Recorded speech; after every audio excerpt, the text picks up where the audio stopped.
All right, here we go. It is the MJ Morning Show. Hey, Ryan, do me a favor. Reset the traffic bed. I think it just started rolling. Would you just, just let's shut that damn thing off. Yeah, I don't know why it's just running. Yeah, just playing. Hey, so I keep seeing, it's like every day now, I keep seeing that it's going to be the new busiest travel day ever. I mean, it seemed to start. Remember, it was a weird day, Fester. It was a strange. It was like a Sunday. It was like just a summer Sunday, and the story came out that the busiest travel day. It was a Sunday. I'm like, what? But it wasn't even like an important Sunday. It was just strange, and. It's like 4 days since then. It's like, oh, this is going to be the busiest travel day ever. And welcome to the MJ Morning Show here on Q105. And then I saw that, today, the day before the 4th of July, going to be the busy. Type that in. Busiest travel day. Type in day before 4th of July. Yeah. So, I mean, I saw more stories about this yesterday. I'm like, what the heck? Every day now, it seems it's the busiest travel day of the history of travel of humanity. Anyway, I thought that I would call Julian quickly because Julian is kind of like an on-the-scene reporter. My son is at LaGuardia right now. He could vouch for the busy travel day? Coming home for the 4th of July weekend. His flight leaves at like 7 o'clock. He's going to start boarding in like 15 minutes or so. And I thought I would just check in to see how swamped and mobbed things are at LaGuardia on this huge, massive, busy travel day. And hopefully it picks up. Yeah.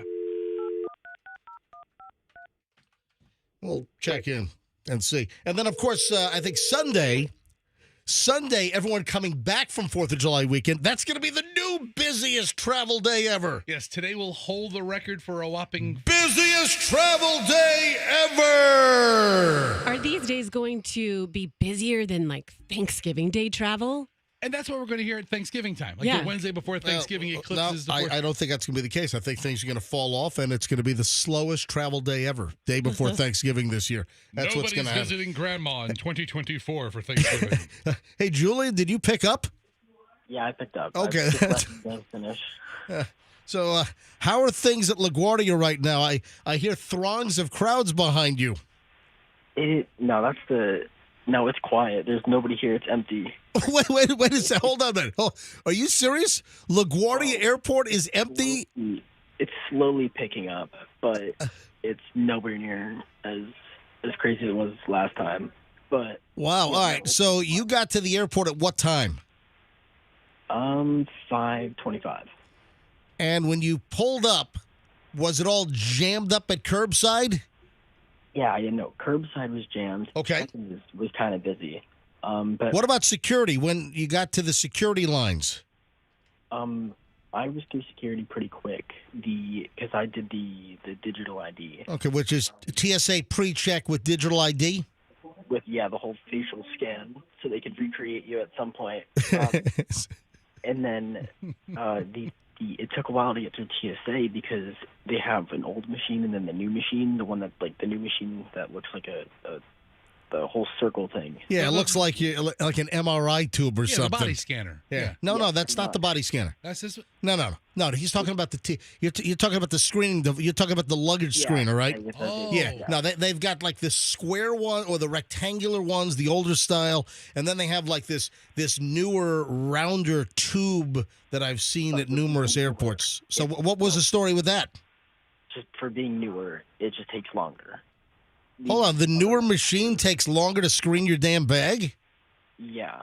I probably waited twice as long on the other end. Oh, that doesn't make sense. Shouldn't the newer machine be faster and more efficient? You would think. Yeah, really. Well, excuse me for a little bit of common sense. All right, so, Julian, you get out of TSA, and were the terminal areas, the walkways to the gates, were those jammed with people? Not at all. Really? Clean. What about right now? As you're at your gate, you've got a 7 o'clock flight from LaGuardia back to Tampa for the weekend. What about your gate area? Is that all jammed up? I mean, for the seating areas that have flights actually departing relatively soon, they're kind of full. Okay, Not as but full. it's not like what you're seeing now doesn't seem to demonstrate that this is like one of the busiest travel days of the year. Yeah, no, not at all. I don't Okay. think so. And Well, listen, things will obviously pick up later on, but still, I would think that the airport would have been jammed for the early flights, and you thought that LaGuardia is so far somewhat manageable, right? pretty manageable. I gotta say, with the seating area. MJ, you built this up as Julian being a reporter on the scene. This story's kind of a letdown. I was expecting bustling people. I was expecting pushing and shoving, and It's the busiest day. the busiest day. How about Julian at security as the TSA people find a gun in luggage? Don't even say that. You know, gun luggage. I did get randomly selected today too. oh, when you walk Oh, through, wow. you get it beeped on you. Yeah, I got beeped. So the guy in front of me got beeped, and so then So he got beeped because he was a jackwagon that had metal on him? no.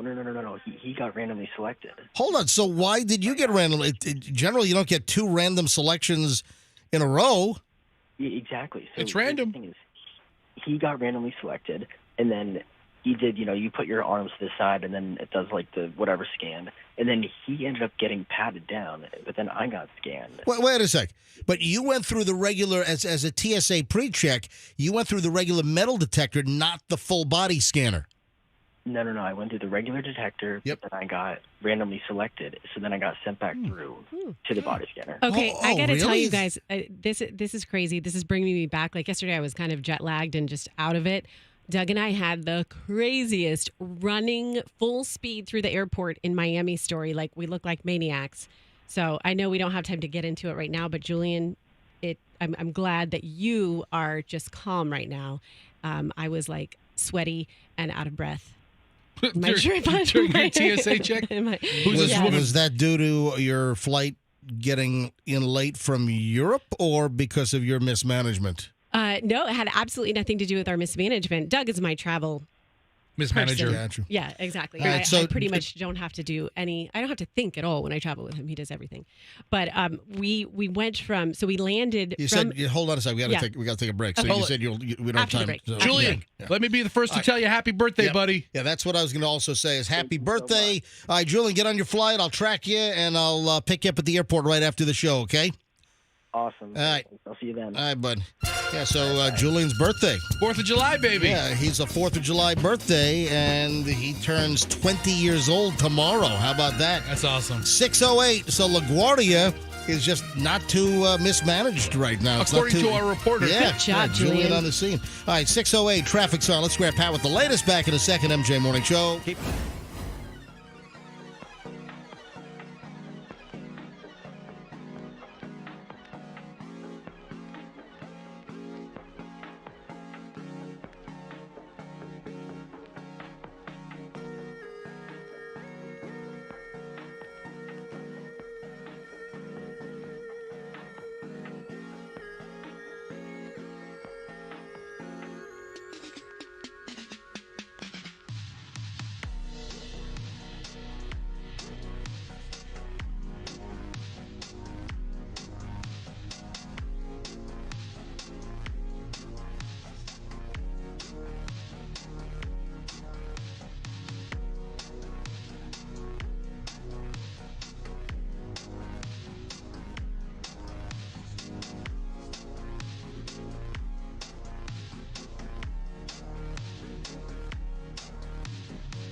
4th.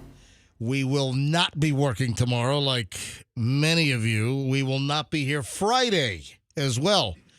You know, Chloe started her new job. She doesn't work on Friday either. So, yeah, listen, restaurant folks and retail obviously going to be working on Friday. But a lot of offices closed. A lot of offices getting the long weekend, Thursday, Friday, Saturday, Sunday. We have the typical pre-4th of July crap coming up, including the hot dog eating contest, which now that you see Joey Chestnut is going to be doing some other event on July 4th and not just the vegan plant-based hot dog eating contest, sometime in September? Was that going to be, Labor Day weekend on that? There's a couple of different things. I'm not familiar with the vegan one, but I know that Netflix was going to have Joey Chestnut and Kobayashi go head to head. That was the plant-based one. That was a beef-based dog. No, I thought that was the plant dog. No, listen. This is big news in the hot dog eating community. All right. They're not having a vegan dog eating contest. Well, no, Joey Chestnut is a sponsor for their company. He signed up to be a spokesperson for the plant-based, and I've got no interest. To me, it just feels weird. It feels like it's going to strangle my insides. It won't do that. It won't strangle your innards. But like the Impossible burgers, they don't appeal to me.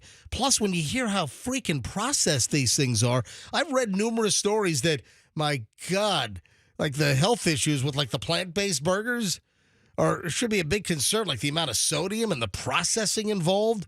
We had a story, a couple of months ago about, man, you're much better off eating just a regular old moo cheeseburger than eating the plant-based stuff. All right. Anyway, so Roxanne, you were about to roll into some story about some issue you had at the airport? Yeah, is it worth going back to? Yeah, it is. All right. So Doug and I landed on Monday flying from Rome. What time? Back to 4 p.m.-ish, right? And so we knew there were 2 flights that would take us back from Miami to Tampa on Monday. What were you booked on? So we were booked on a 7:30 flight, and I believe that flight arrived, roughly an hour later, 8:30 in Tampa. So, but you never know if there's going to be a delay. And I was really itching to get back to my kids. Obviously, it's been a while. Why'd you bring them with you? Because we wanted to have a little, one-on-one time. Whoa, all right. Trying to save the marriage? Trying to save the marriage. Yeah. Of course. Always. Like every trip MJ takes with Michelle to save the marriage. Trying to save the marriage. Yeah. So you got in early enough to catch the earlier flight? So we talked about it, like, wouldn't it be nice if we could get that 5:30 flight?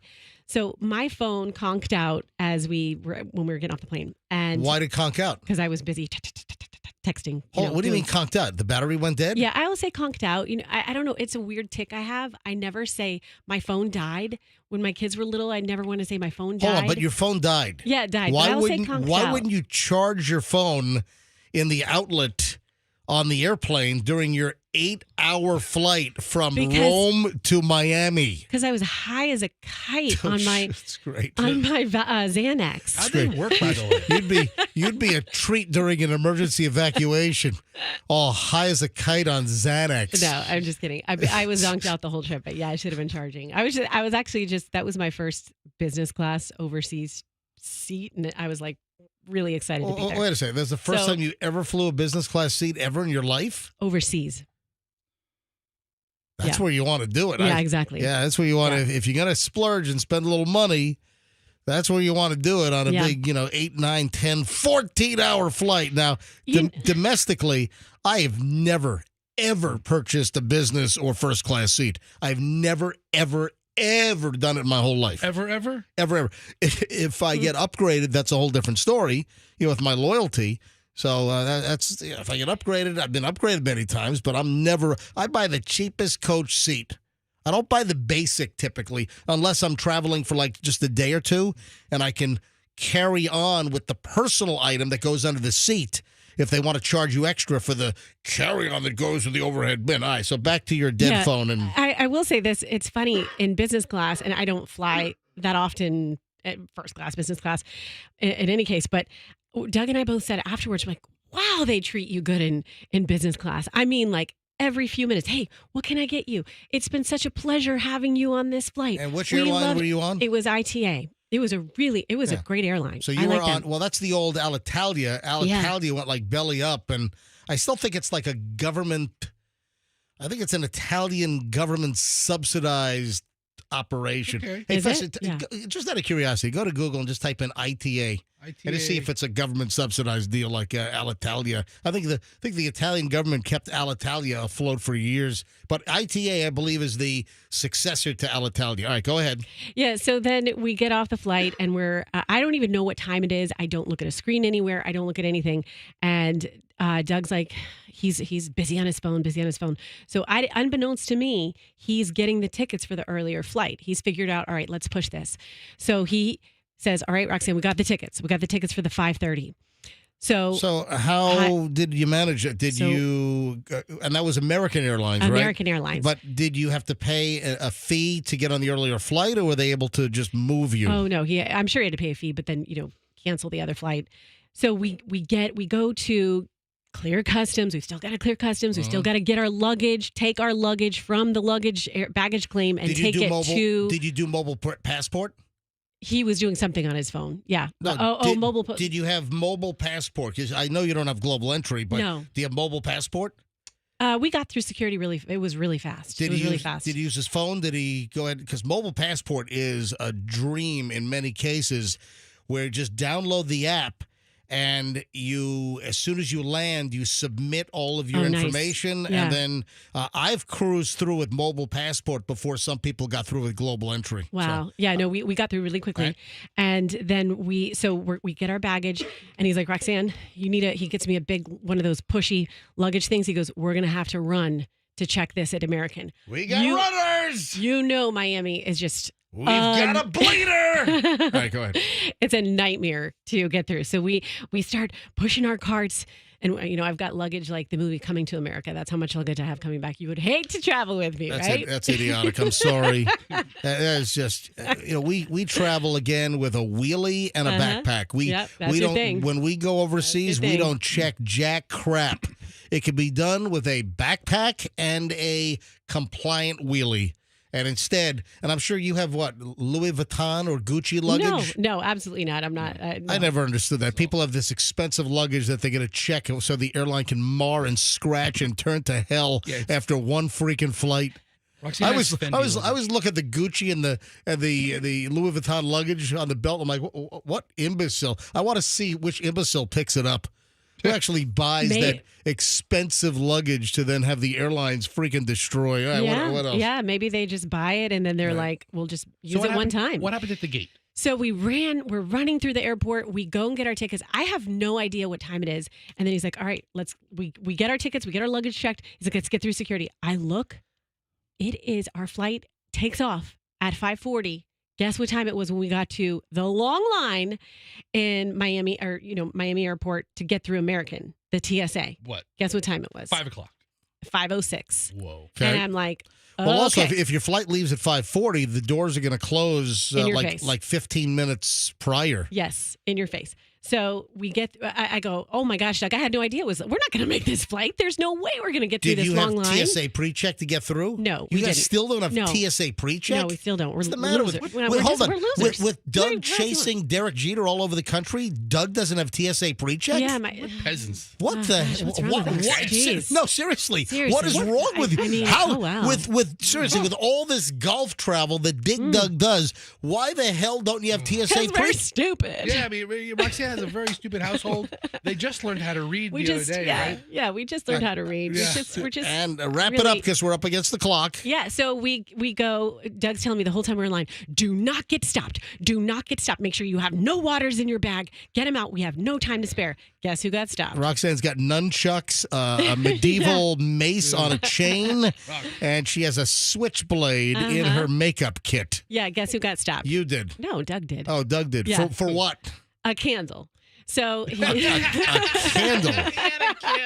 but he Candle in he the said, wind. I go, we have no time. We have no time. So I left him. And of course, it's crappy Miami Airport where it's a 15-minute walk from TSA to your gate. So I'm running full speed. I'm like, I get there. Our flight's taking off at 5:40. What time do you think I got there? 5:39. 5:32, right? Just in time. Well, Doug isn't you're there. lucky they didn't close the doors because right? a lot of times they'll end it at least 10 minutes prior. Right. So I see this lady. I said, I'm so sorry. Can you text my husband and tell him he has some time? Because the line was still, they were taking time Right. boarding. So she texted him and said, okay, they're still boarding. And he comes, he's all sweaty. So we sit down on that flight. We are so sweaty. The end of the story is that the flight that we were booked on at 7:30 p.m. Got canceled. didn't get into Tampa till 1:30 a.m. So got delayed. Yeah. Oh, man. 1:30 a.m. Wow. So all that hustle, bustle, sweaty, looking like a freak running through the airport. With no TSA pre-check and having Yeah, crap that yeah. gets you flagged at TSA. Yeah. It was all worth it. It was worth it. Yeah, the It heart was worth attack it. that Doug had, Yeah. he was defib right in the middle Yeah. of the terminal at Miami. Yeah. Doug also- Clear! Doug also, You know, he got a nice feel up from the TSA agent. it is 6:32. I didn't even get to my creepy story. Oh, we will. Well, I teased this really creepy story. I'll tell you what, I'll get to it right before. Well, I guess this could be like morons in the news, but creepy story and morons in the news coming up next here on the MJ Morning Show. Oh, you know what, Ryan? I got to do my live spots here. I don't know why the hell I hit the traffic. All right, stop the traffic. Yeah, stop the traffic. Dun-dun. Yeah, Reset it. reset the traffic bed. I love that so much. I'll listen to it twice. Yeah, I got no issue with that. All right, so here's the deal. IDC, International Diamond Center, is a Tampa Bay area gem. And that's no pun intended. If you need anything jewelry related, it's IDC, International Diamond Center. They have the best selection. They have remarkable prices. They have the best in designer collections. And we're talking about exclusive collections where other jewelers can't carry because they have the exclusive in the area. So happy to tell you about IDC every opportunity I get. They're simply the best. If you're buying jewelry or getting engaged or celebrating anything, IDC is going to hook you up. Massive selection, largest selection of hand-picked certified diamonds in the state of Florida, all the top designer jewelry, all in one place. The sales folks are knowledgeable, laid back. They don't operate on a commission. They're not trying to jam you up and trying to upsell you left and right. I love their guarantees and warranties. You got a nationwide price guarantee with every purchase, a free service for life. IDC's in Tampa, Clearwater, Lakeland, and Sarasota. International Diamond Center, IDC. Always tell them MJ sent you.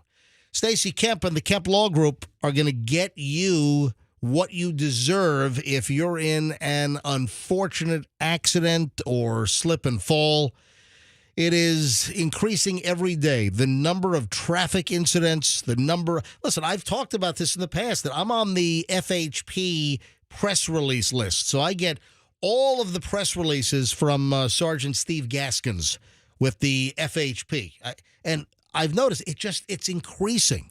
The number of press releases on FHP worked traffic wrecks, it's going up. I'm seeing more and more. So you have more distracted drivers. You've got more people that are doing everything but focusing on the road while driving. People are getting rear-ended, T-boned. If it happens to you, you got to get a hold of the Kemp Law Group to recover what you deserve. You don't pay a dime until they recover.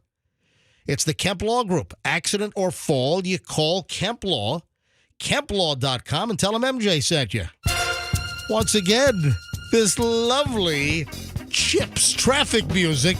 And then we got the creepy story and morons in the news next. Well, if you're traveling out I-4 eastbound right around mile marker 38, headed into Lakeland, watch for an accident there. They say it's off to the side, but it could be slowing you down. I do not see a backup.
Like tomorrow. 6:41 at the MJ Morning Show. Early morons in the news. First, though, the ultra creepy story. Had it for a couple of days, just didn't get around to it. I want to clear the table of a number of things. And in fact, I've got a moron story coming up in just a minute. This is the creepy skin crawling story. It's like, oh God, man. Man, the creepatola factor out there is much higher than I thought.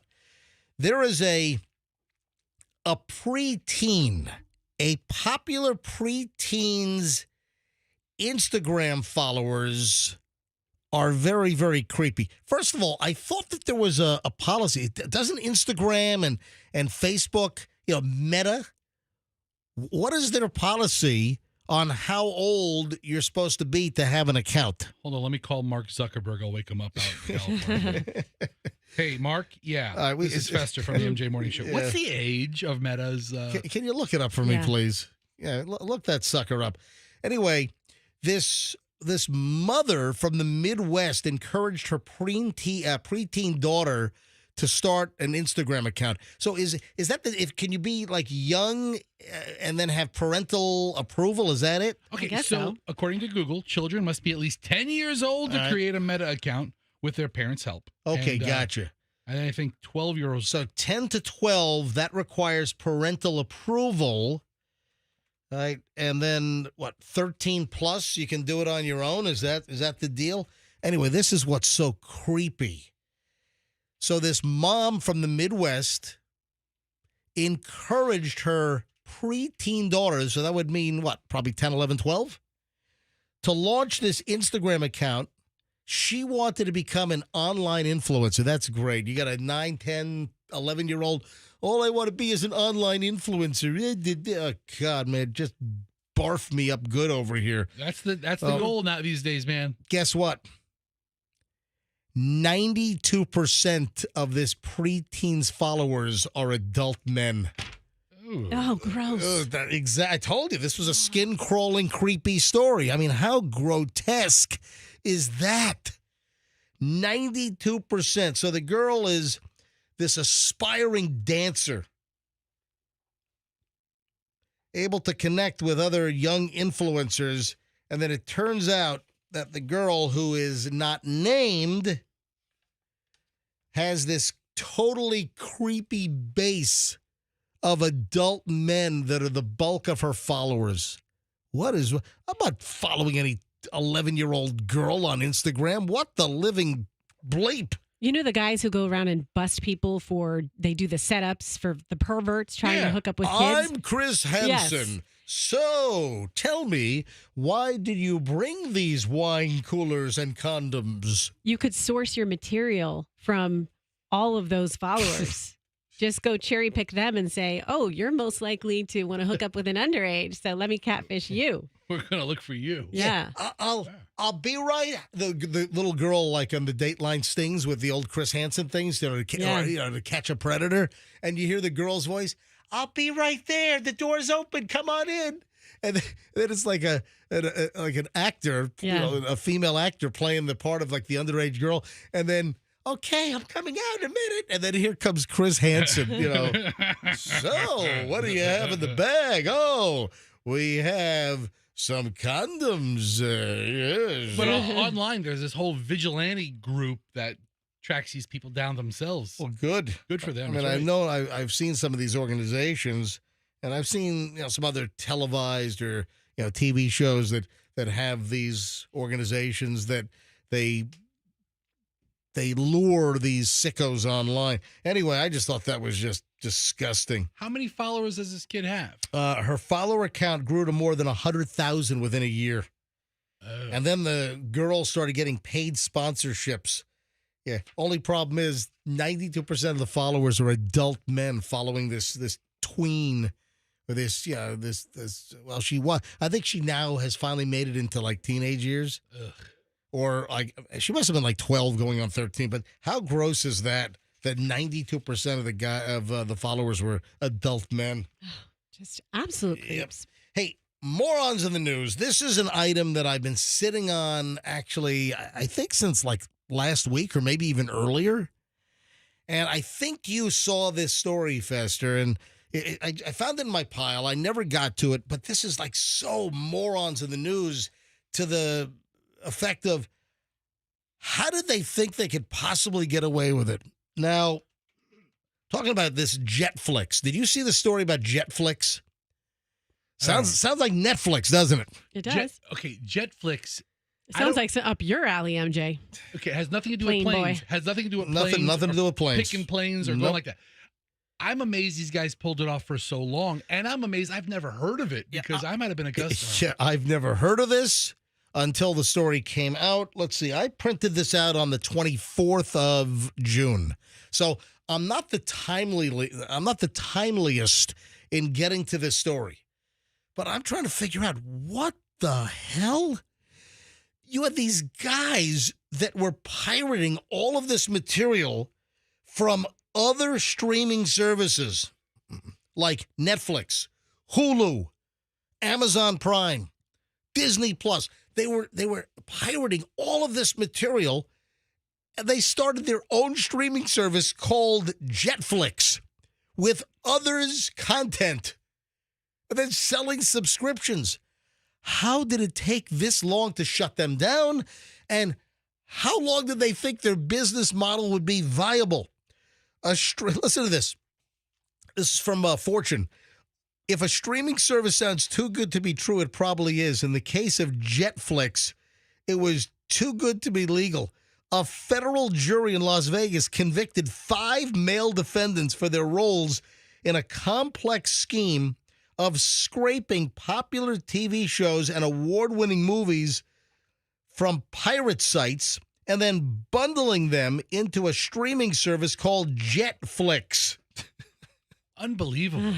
According to the Department of Justice, Jetflix operated as a subscription-based streamer that allowed users to watch and download copyrighted TV shows and movies without permission from the copyright owners. The defendants operated Jetflix, an illicit streaming service they used to distribute hundreds of thousands of stolen television episodes, said the principal deputy assistant attorney, Nicole M. Argentieri, head of the Justice Department's criminal division. I mean, this is insane. For $10 a month in subscription fees, users could watch shows on multiple devices and platforms within days of the new episodes appearing on legitimate services and channels where you have to be a legitimate subscriber. Yeah, it takes them a couple of days to harvest the material. So they were pirating the material, getting some of the material from some of the pirate sites like is BitTorrent still out there and that kind of stuff. I'm sure the dark web has a bunch of them. The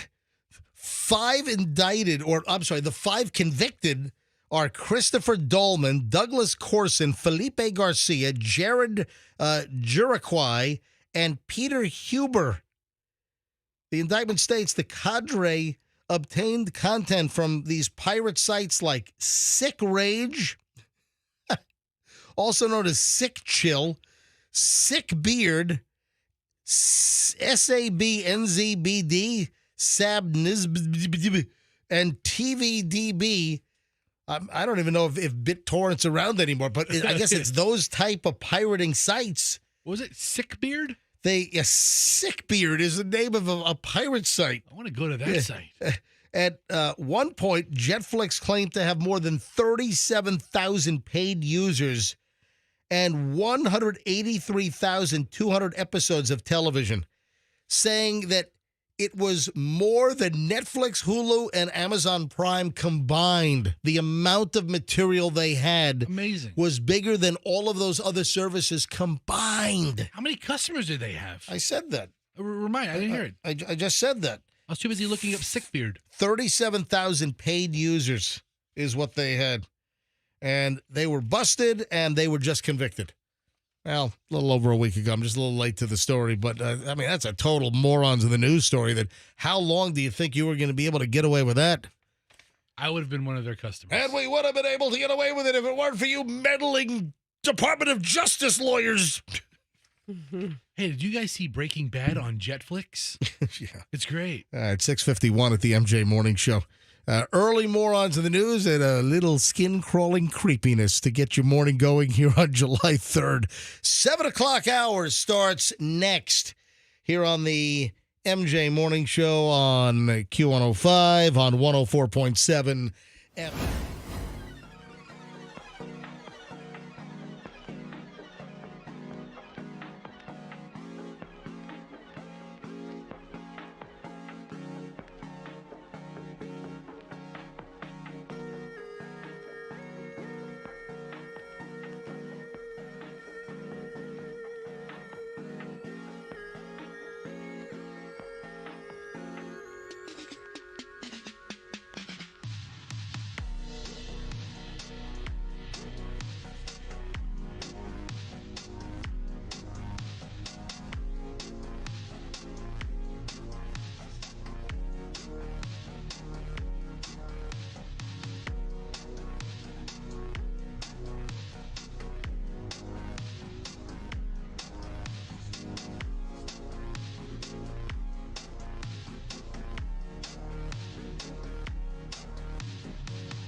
Oh, yeah. That's ugly, man.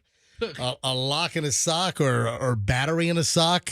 Well, not quite, but I mean that's what you think of when you think of a battery with a battery. I mean, how often does that happen? Right. Battery with the. All right, welcome back, everybody. It is the MJ Morning Show here on Q105. You're listening to 104.7 FM, or maybe you're streaming. Maybe you're watching MJ TV. So hello to everyone that's checking in this morning. It is 7:03. Couple of things. Alec Baldwin's trial starts next week. I don't see anything on the horizon that's going to delay it or have it continued, right? It's July 9th. Is that what we're seeing? July 9, yes. Yeah. Alec Baldwin's going to face a Mexico jury for involuntary manslaughter charges, and that's from the 2021 death of the cinematographer on the movie set Rust, that low-budget Western being shot out in New Mexico. And, of course, you already had the armorer, that Hannah Gutierrez Reed. She is already doing time. She got, 18 months for manslaughter. And that's what he's facing. Because that bonehead somehow allowed a live round to get into this ancient antique 45 caliber revolver on the set of this movie. It's unconscionable that you can have a live round that gets onto a prop gun. It makes no sense whatsoever. It's bewildering. So Alec Baldwin goes on trial next week. It's set to start on July 9th. And with that in mind, a listener sent me a blurb about Alec Baldwin. Okay. And I'm like, well, this is interesting. And Alec Baldwin can be a real dick. All right. And I had a run-in with him on 5th Avenue and 11th or 12th. It's right on the corner where this church is. And he lives right in the neighborhood. Remember there was that famous story that he got into this altercation with a guy that was trying to grab a parking spot. Alec Baldwin was trying to save the parking spot in front of his building. And this guy got into a fight and claimed that, didn't Alec Baldwin hit him or something? I think he escaped charges on that one somehow. A listener sends me this. So on the heels of just days away, the 9th is going to be what? Is that next week? Is it Monday or Tuesday? Tuesday. Tuesday's the 9th, you sure? Yep, All right. next Tuesday. Well, listen to this. A listener, and I might have to step out of frame a little bit because I want to read this off my computer because it didn't print out right. So listener Chris sent this to me via direct message on Instagram, and my DMs are always open. Folks, I love getting content. I love getting tips, gossip. If there's something I need to know, some of the things that we get where I break items or we have an inside tip, I get it from listeners just like you. So you can always DM me. My DMs are open at Certified MJ Radio. That's my Instagram. That's my social media of choice and preference. I've abandoned X, or formerly Twitter. I've walked away from that dumpster fire bleep show. Oh, Twitter's so good. Yeah, I've just walked away from it. I love it. Well, I hate it. So, for me, Certified MJ Radio on Instagram. That's the best thing. Certified MJ Radio. Send me a tip. Or my email, my private email, mj@mjmorningshow.com. That's mj@mjmorningshow.com. So, Chris Furtaw, and I recognize his name. He's pretty active, sends me stuff all the time, comments a lot. I don't know if he's one of the ones that have threatened to slash our GM's tires in the parking lot because of the Froggy firing. We have to get contract non-renewal. Contract non-renewal. Well, no was fired.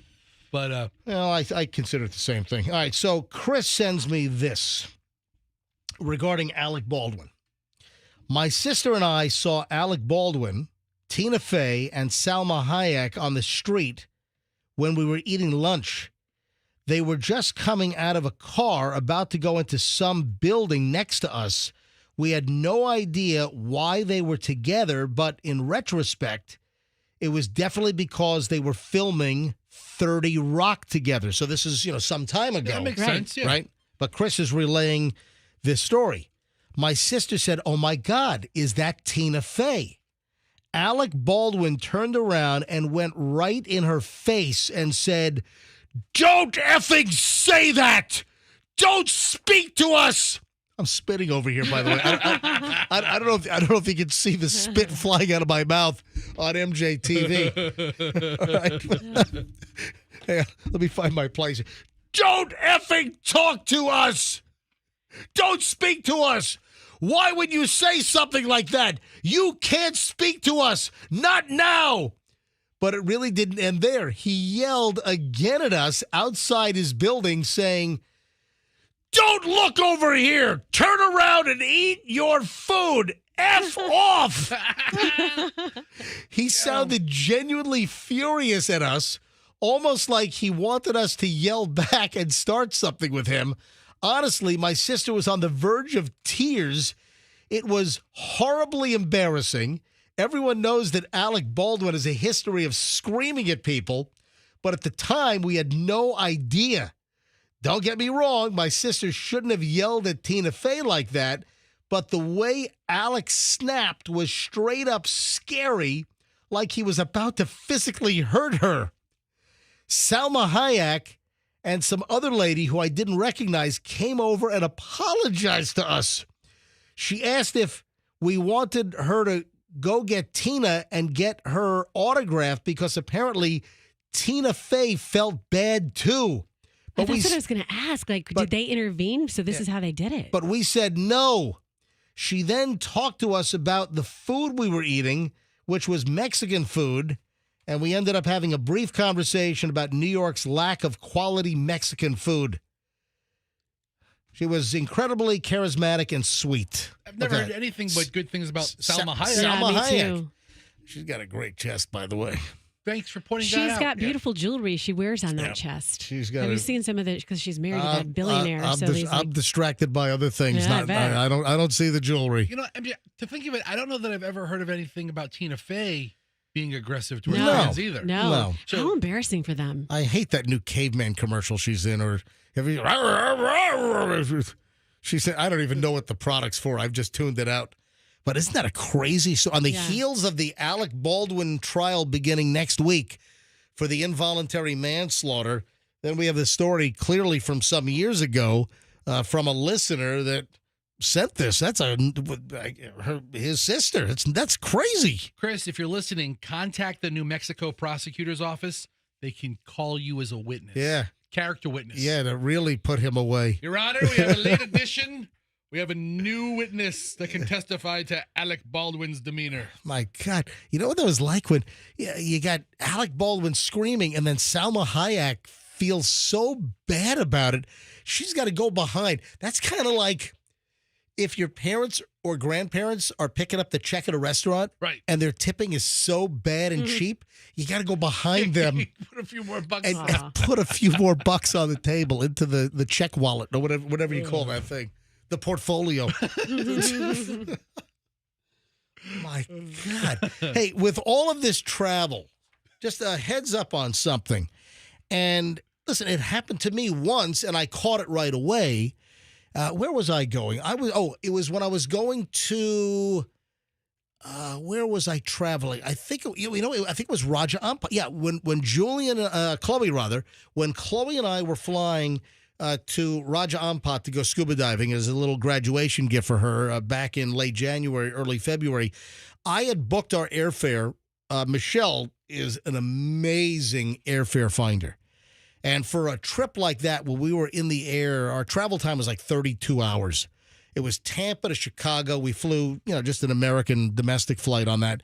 And then we flew Chicago to Taipei, Taiwan, and then Taipei, Taiwan to Jakarta, Indonesia. Then we got on Garuda from Jakarta to Sarong. And so we had a long trip. And sounds like the name of these cities are long. And for that kind of trip, I wanted to fly business class. And Michelle found some amazing rates. And we had multiple airlines to choose from to get to Indonesia where we were going. But Michelle found just a great deal out of Chicago for EVA Air. And there was something that I wanted to look at, and I did a quick little search for EVA Air. And you have to be careful, folks. I thought it was EVA Air at first, and EVA Air is a Taiwanese carrier. It's a really solid airline. And I did a search to get their phone number, but the first thing that popped up was not them. It was a sponsored third-party travel or ticket booking service that masqueraded initially by being the top search item. And I called up, and it was only like 1 minute into the call that I'm like, oh, crap, this is not EVA Air. This is after you gave them your banking information and social security number. No, I gave them nothing. But I quickly realized that it was not them. And with that in mind, I saw an item about this woman that actually missed her husband's funeral because she fell for a fake ticket scam. Yeah, this is a woman that was set to fly out of Orlando Sanford to Wisconsin. Joanne Stainer, 79, had 59 great years with husband Joe. Joe was a wonderful man with a wonderful personality. He sounds it. Yeah, who died, and she was headed up to Appleton, Wisconsin for the funeral. But then she had a medical emergency, so she couldn't catch the original flight. So she had to book a last-minute ticket by herself. And she called 411. Information. What? Could you even call 411 these days? Isn't that how we used to get people's phone numbers? Yes, hey, yeah. Can you give me Fester Siciliano's So phone she number? was trying to get the number for Allegiant Airlines, and somehow she ended up with one of these third-party sites. Anyway, they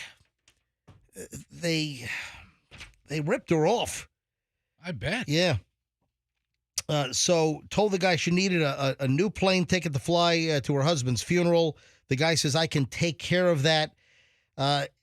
She didn't end up with Allegiant. She ended up with some other airline. EVA Air, Which the Taiwanese well, it was not. She did. But She flew I to don't know. Appleton. But calling 411, I don't know. I know it happens online. The point I'm trying to make is a lot of times there are these third-party sponsored ads that show up at the top of a Google search. That's not the actual airline or company. Right. Double check and make sure it is. So she got ripped off. She ended up with some kind of a boarding pass, got to the gate, and then they told her that her ticket wasn't valid once she was getting ready to board the airplane at the gate. I don't even know how she got to the freaking gate. But just be careful. There are a lot of scammers out there. They don't postpone the funeral for the wife not being there? You can't Well, I think she was supposed to be there earlier. Okay. Right. And that the whole thing got messed up because she had a delay for a medical issue. She was going to be there in time, but this whole little issue with not having a real ticket, but being able to get through security, it's a crazy story. The main reason why I'm telling this, folks, is when you Google something, if it's a rental car company, airline tickets, make sure what you're Googling is the actual website for like Delta.com, Allegiant Airways or whatever it is, .com.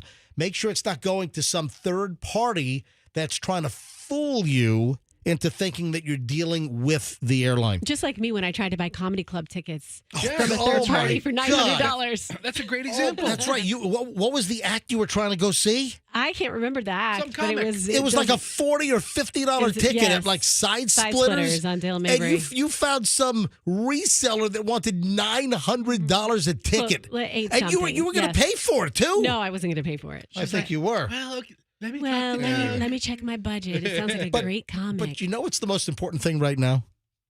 What? What happens if you call 411? That's Don't do Yeah, don't, what stop, does stop, happen? what? stop, stop. What? Do you remember a year ago you called 411 on your cell phone and then you got a $5 charge that you disputed? Oh yeah, but I'm using the company phone right Screw now. it then. Oh, Okay. yeah, exactly. Hold it. $5 here around here, man. It might break All right, the I'm, whole thing. I'm calling 411 right now on the landline. Oh no. Does it go anywhere? I don't know if we could afford a $5. What the hell? What is? That's 411? My God! It was like a blast of white noise, and then it just cut me off. What is 411? That was bizarre. What happens when you call 411? Actel Directory Assistant. Oh, now it's working. Provided on behalf of Frontier. Oh, What hey. city and state? Blickety blackety blook. I'm sorry. Did you say a blicky blankety bloop? That's close. Yes. Yes. Please speak up and clearly say only the city and state, or say toll free. Kiss my big white ass.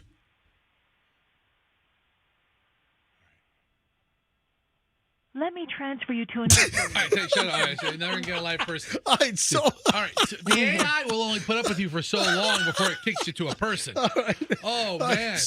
but who calls 411 anymore? How did they have the technology to repeat bliggity blaggity blue? So I'm warning people, be careful of Google scams where you think you're getting a hold of the airline, but it's a third party that's trying to maybe upgrade you or scam you or steal your banking information. So she must have called 411 looking for Allegiant, and she didn't get Allegiant. No. They must be using Google. They sent her to some third party vendor that like sold her a bogus ticket and ripped her off for $988 to fly from freaking Sanford, Florida, Orlando to Appleton, Wisconsin. All right, man, I'm running late. That was funny. Did you say blinkety black? I was amazed they repeated it back. 7:19 at the MJ Morning Show, man. I'm running late. So that means there is going to be no song after the commercial. So quick break, no song. We go right back to an hour and 20 minutes of nonstop MJ next, including I got something grotesque to tell you regarding, do you remember Susan Smith?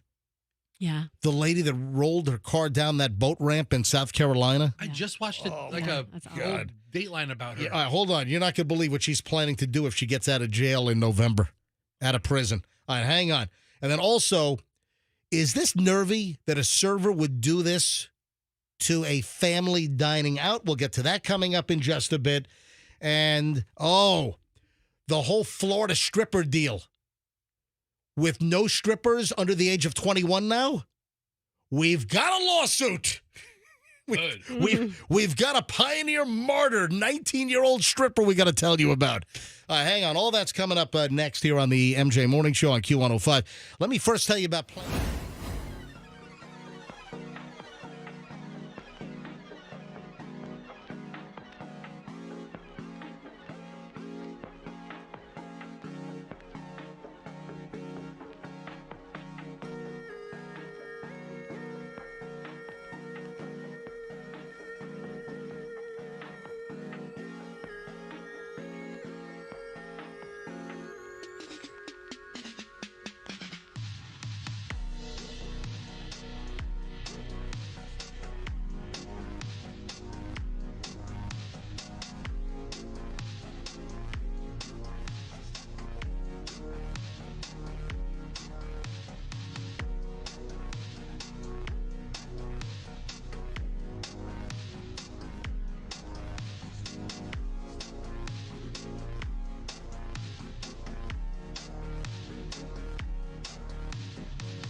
Starting an hour and 20 minutes of nonstop MJ right now. No commercials, no music, an hour and 20 minutes of nonstop content.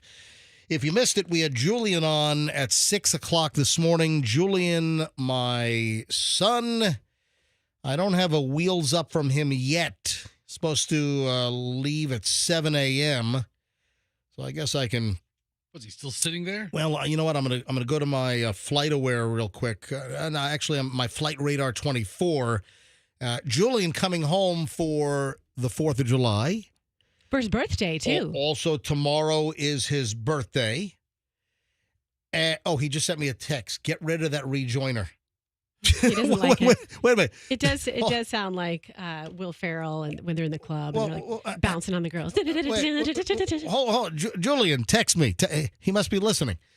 Julian, are you talking about the little sweeper that said, wake up, wake up, wake up, the MJ Morning Show at Q105? Or are you talking about the actual music? Yeah, Going to text me back.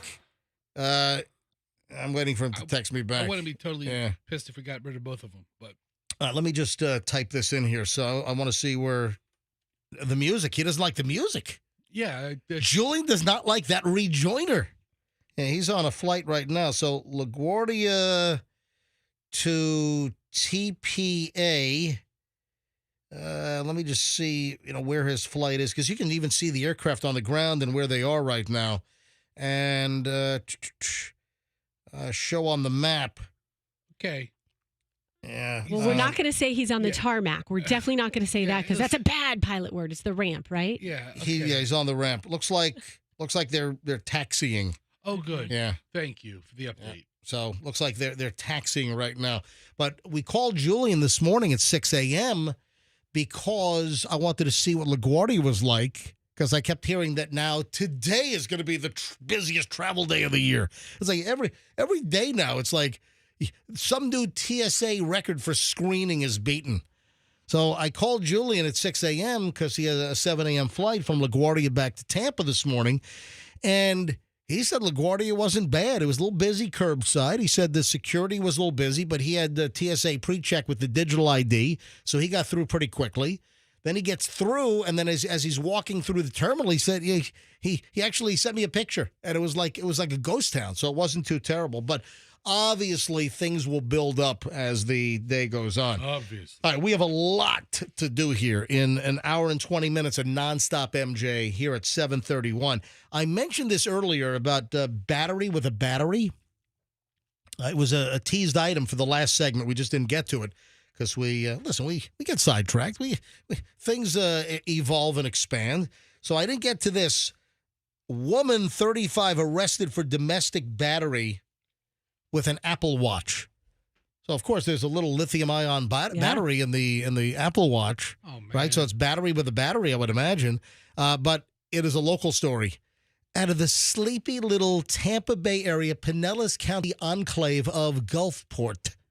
Oh, have you been there? No, my wife only went to law school there. I've never been. I mean, ever. No, Cute yes, little place? yes, Okay, so ever, yes. yes, Lately, yes, I've been to I've been to Kenneth City also. Ooh, All right. we visited all the Yeah. bougie areas. Yes. So, but have you been to Gulfport lately? I think it's been a minute Okay. since I've been to Gulfport. But when you said battery with a battery, MJ, I was hoping she threw like the big D battery or something, or like she chucked something. Oh, you were hoping that somebody flung a D-cell battery? Or somebody shot put style hit somebody with a car battery. Hey, listen, battery, a D-cell or a couple of D-cells in a sock, that's just as bad as locking a sock. Yeah. Just as bad. So this is a local story. Woman is facing domestic battery charges after striking her boyfriend in the head with a thrown Apple Watch. It's a little much. If you throw it at your boyfriend's head and it cracks the screen, is that covered under Apple Care?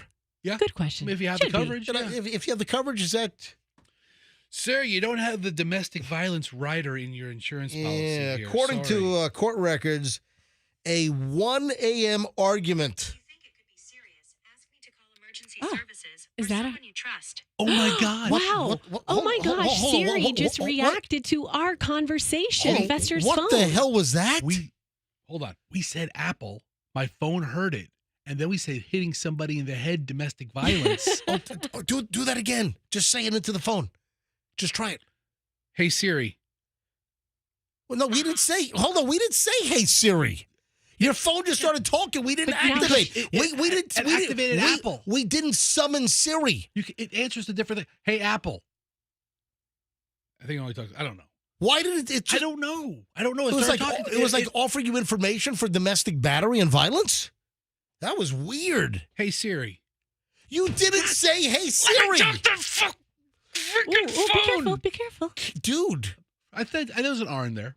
Let me talk to the phone. Right. Hey, Siri.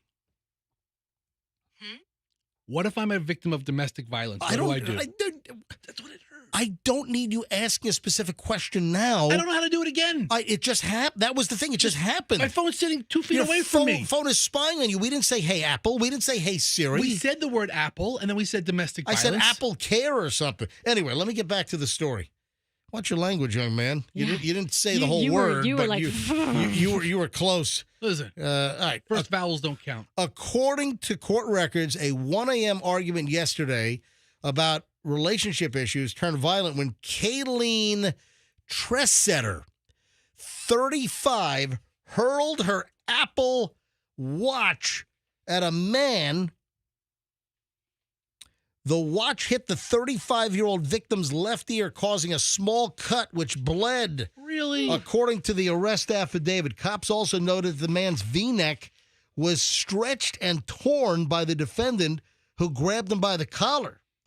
The alleged attack occurred at the couple's Gulfport, Florida home, which Tressetter purchased in 2016 for $139,000. Oh, well, thanks for all the property records on it.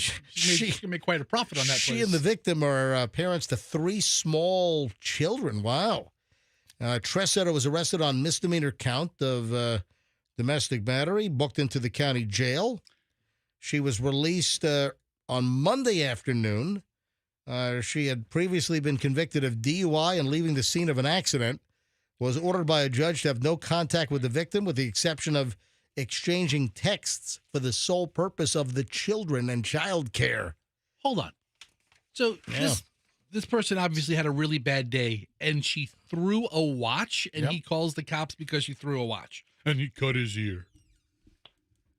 All right. Or maybe the neighbors heard something and the cops showed up. I don't know.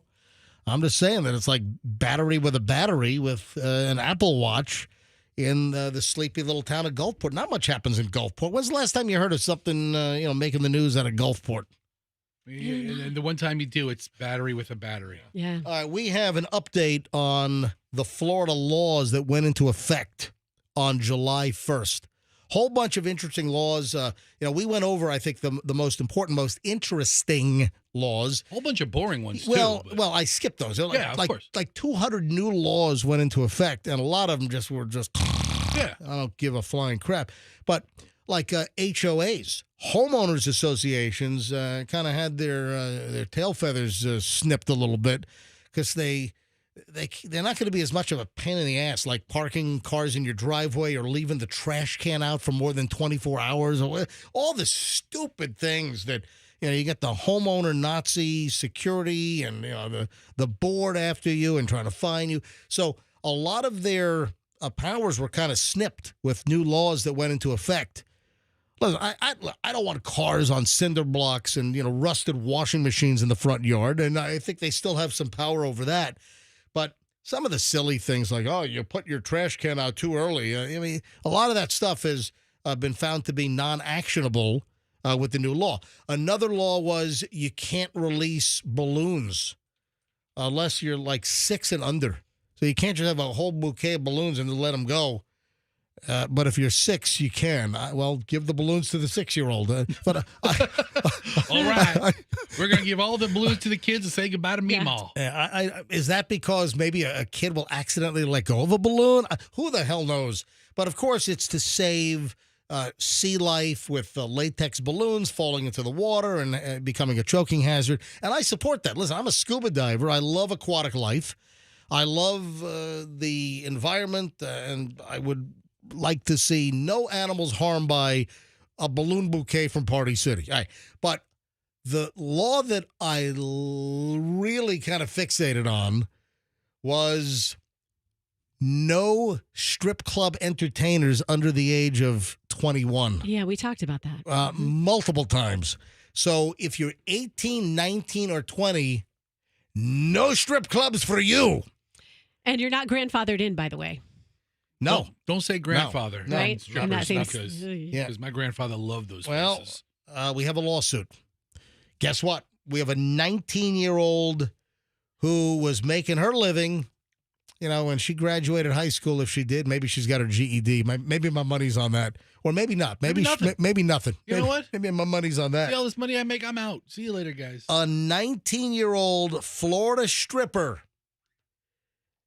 and her employer are suing the state of Florida over the brand new age restrictions for adult entertainers and dancers, alleging that the law violates her constitutional rights. Serenity Michelle Bushy. Get out of here. Hopefully not too much. Shut up. See, this is the time that I think we're living in the Matrix. Like that name That's her name. cannot be her real Come name. on. You're putting us on. What? I swear. I mean, Serenity, that already sounds like a working name. I'll hold it up to MJTV, so I'll prove it right now. Where is it? Right. Where is it? So this is right there. This is the case of Serenity Michelle Bushy. I'm holding this up right now. That's her name. Serenity now! Serenity now! And her last name is Bushy. Can I recommend one of those Venus razors from Gillette for that, please? Or I would think she already knows. Or some wall clippers. A name like Bushy. Well, it sounds like actually that might be a good name for one of those razors. Serenity Bushy. Shave that bush with the serene vibe. Whoa. Why don't you Bush on your leg. That's what I'm picturing. I'm sorry. Why don't you get in on that stuff with some hedge clippers, all right? All right, listen, Serenity Bushy does sound like a female product. It does. That's just her last name. We don't know if it is very bushy down there, but No, we're not talking about her. We're talking about a great new marketing plan for Venus. She's on New line. stage. She's on stage. She's got her little bikini bottom on, maybe, and Looks like she's got, All right. I don't know, kid and play down there. So the legal eagle that is Ms. Bushy Right. is suing the state. Yeah, let me continue. So Serenity Michelle Bushy claimed that she lost her job at the Gainesville area strip club known as, come on, the billboards are all over I-75.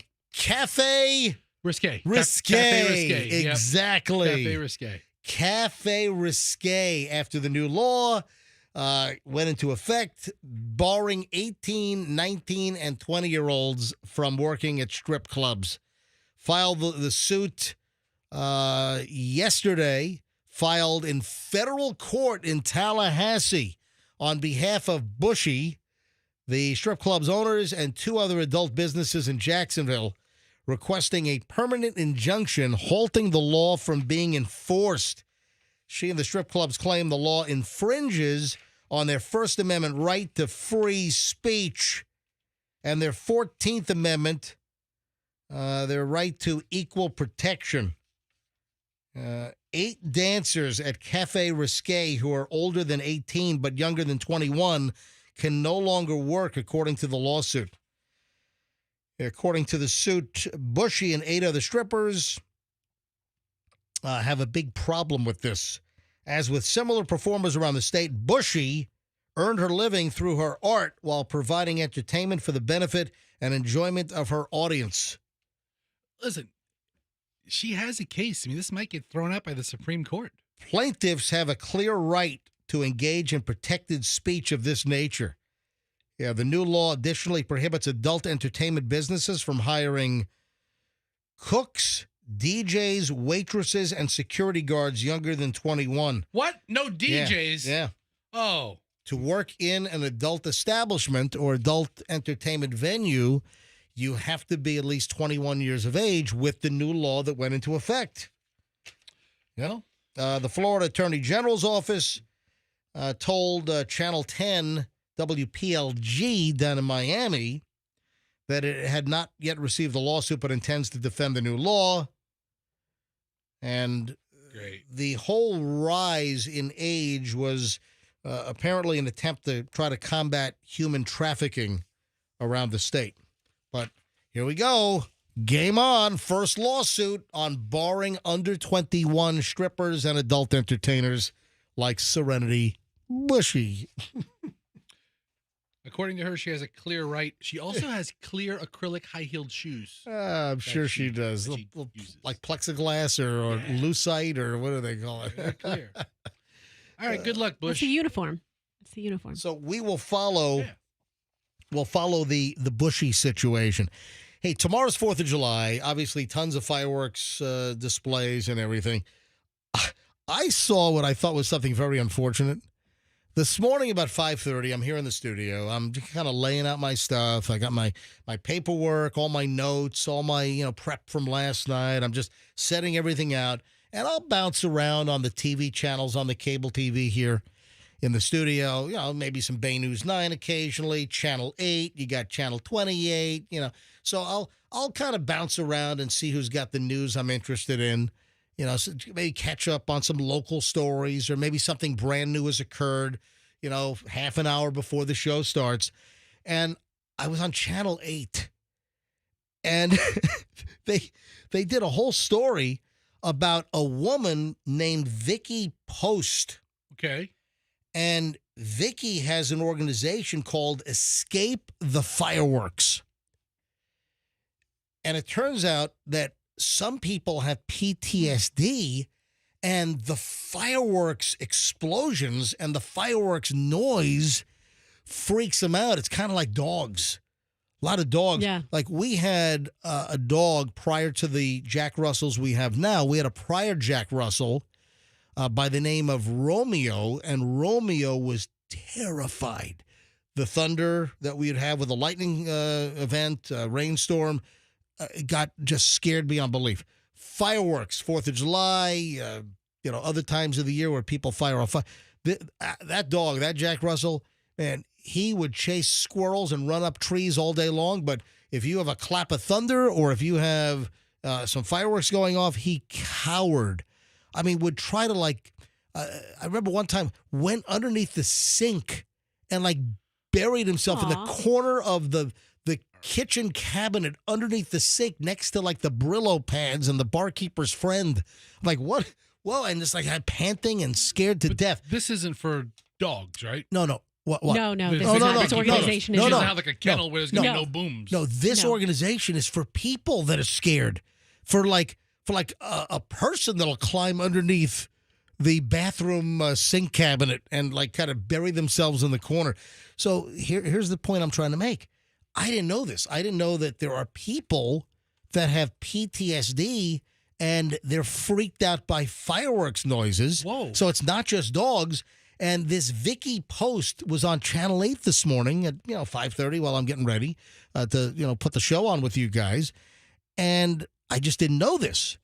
But then, well, there's a follow-up to the story. First, did you bring up the report? I think this might be the report from Channel 8. And I got it over here. Let me just control it. Here we go. You just hit play. 2 events are being held, one tomorrow night and then a party here at the Legion on the 4th of July. Both are at the exact same time as the nearby. I don't know. Is this? This is the Boom Boom. But wait a minute. But I don't think this might not be the story. Oh, there she is. Oh, yeah. There's 2 events. Yeah. All right, they're setting it up. In Inverness. All right, here we go. And July 4th at the American Legion in Crystal River. Hang on. Both are being held from 6 until midnight at the same time as the city's fireworks. I just wanted to create something that, they could come and have fun and not have to go through the torment and the torture that my friend Sean went it is. through. Right. Both of these events are complete. All right. So she, I guess, is trying to put on an event. This is a great event. Yeah. But this woman has a friend who has PTSD, this Vicky Post, and she has this event called Escape the Fireworks. So that was a little bit of that Vic. But guess what story they did just after that story about people with PTSD and afraid of fireworks? What? All the places to go to see the fireworks tonight and tomorrow night? Then they go into the story about the big Lakeland event coming up. Red, white, and kaboom! Whoa! Red, white, and kaboom!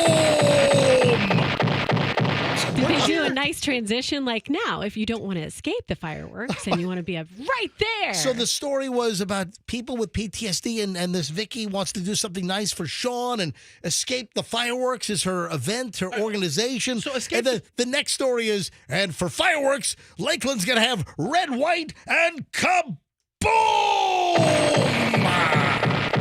Like, well, MJ, first interesting segue. You know this Escape the Fireworks event, primarily it's held for veterans of war. Yeah. Okay, listen, I get it. I think it's a great event that she's doing. Right. I have no problem with the event. I just thought that the timing of then Channel 8, they follow up the fireworks and PTSD, they follow that up with red, white, and kaboom in Lakeland. That is the definition of fair and balanced news. You get both sides. You want to avoid it completely? Go here. You want to see it? You avoid the kaboom over here, and then you got the kaboom over there. Is that it? It's both sides. Yeah. Kudos to Channel 8. Good but that's interesting. I wonder how many veterans that saw action in Afghanistan or Iraq. I wonder,